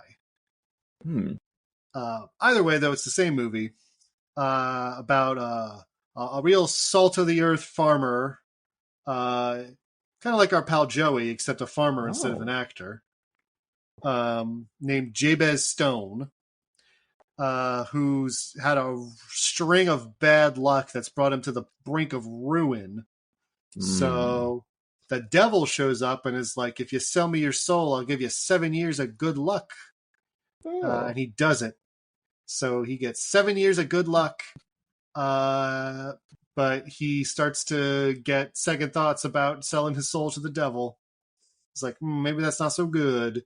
But fortunately, when it comes time to collect, he happens to know the famous American senator and orator and constitutional theorist Daniel Webster, a real person, who agrees to argue his case against the devil to avoid having to give him his soul. That is like the basic outline of the short story. In order to make it a movie, they like flesh out a lot of stuff, especially about Jabez Stone and like his life and leading up to between selling his soul and asking Daniel Webster for help. But it's a very kind of like hokey sort of patriotic movie in some ways. It's about like America, a lot of cool things we did, a lot of cool things we stand for. But I think it's fun in a lot of ways because it doesn't take itself too seriously. The guy playing the devil is just having the best time of his life. Just really hamming it up. And so it's considered like a classic movie. They did a whole Simpsons bit making fun of it. Oh, which one? One of the Treehouse of Horrors, the one where Homer sells his soul for his donut. For the donut. Oh, yeah, okay. That is a whole The Devil and Daniel Webster riff. Cool. So yeah, I enjoyed it. It's on the Criterion channel right now under All That Money Can Buy, if you want to check it out. But yeah. What about you, Nando? Anything to recommend? Two things real quick. First one, Squid Game Season 3. I'm about halfway through. It's good. I hear the ending isn't like really connecting with people, and I haven't gotten close enough to figure out what that is. So we'll see. But overall, you know, that show was good. And it's just dramatic because it's like, ooh, these people might die. So there's that. That's on Netflix. The other thing I watched, the thing I was more excited about, watched it last night. It is the new, it's just one, but it's, I think, my favorite so far this season, maybe in a couple of seasons. A really, really good episode of Game Changer, called Rulette. I just watched this last night when it came out. Yeah, it's really good. And like, I don't want to get into it too much, but it's mostly just spinning a wheel and doing things. And like, it feels like a game that would be fun to play like at a party or something like that. And also the way that the people take it is really fun. I was going to say, this is like the first time I've ever genuinely felt like, I think Sam lost control of this one. Yeah, I think so too. And And I get why. It's a complicated bunch of things he tries to put together. I think he made the right decision to go with it when the real off the rails moment came. But it was the first time in one of these I was like, this isn't how this was supposed to go. Yeah. I also think, I'm not super familiar with the third guy in the panel. Hannah's so funny. She's one of my favorite of the current Dropout club, and she's got some really, really, really good moments in this one. So yeah, I think that's really funny. I would recommend anybody that likes any of those shows, like those Dropout shows. You're probably already seeing Game Changer, but this one specifically is like probably my favorite this season, and maybe in a couple of seasons. So yeah, I would watch that. What are you doing next week, fellas? What are we doing? Is that Jurassic Park? It is Jurassic Park. Oh, they made a Jurassic Park movie? That's a mistake. Yeah, they made a Jurassic Park movie that's not the first one? Yeah, they're all bad. No. Yeah. Jurassic World Rebirth. Oh, no. Well, maybe it'll be great, Maybe everybody loves it. Do you guys have anything to plug, DJ? Check out Roses and Rejections on the Pop Break podcast feed, where we are continuing to break down Love Island USA, a show I find to be mediocre to decent. You're still so mad that they kicked that one person off? Yeah.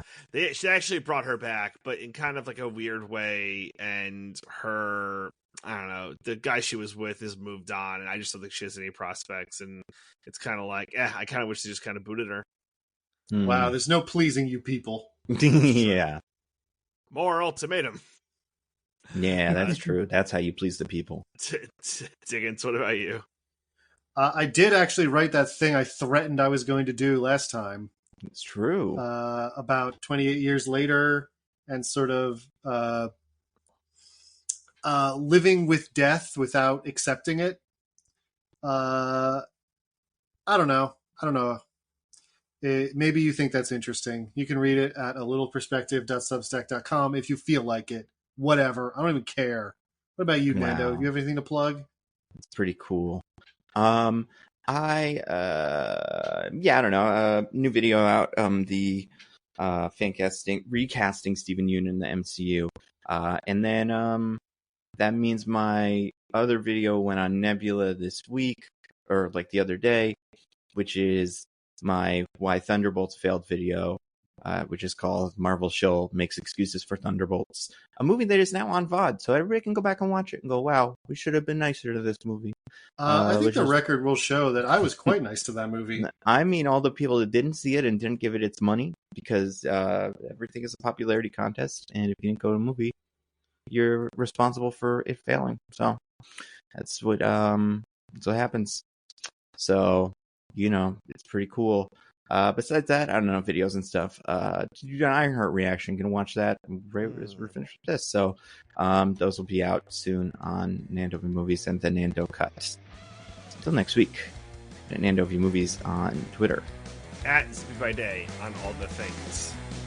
At C. Diggins exclusively on Bluesky. Goodbye, everybody. Goodbye. Bye. We love you.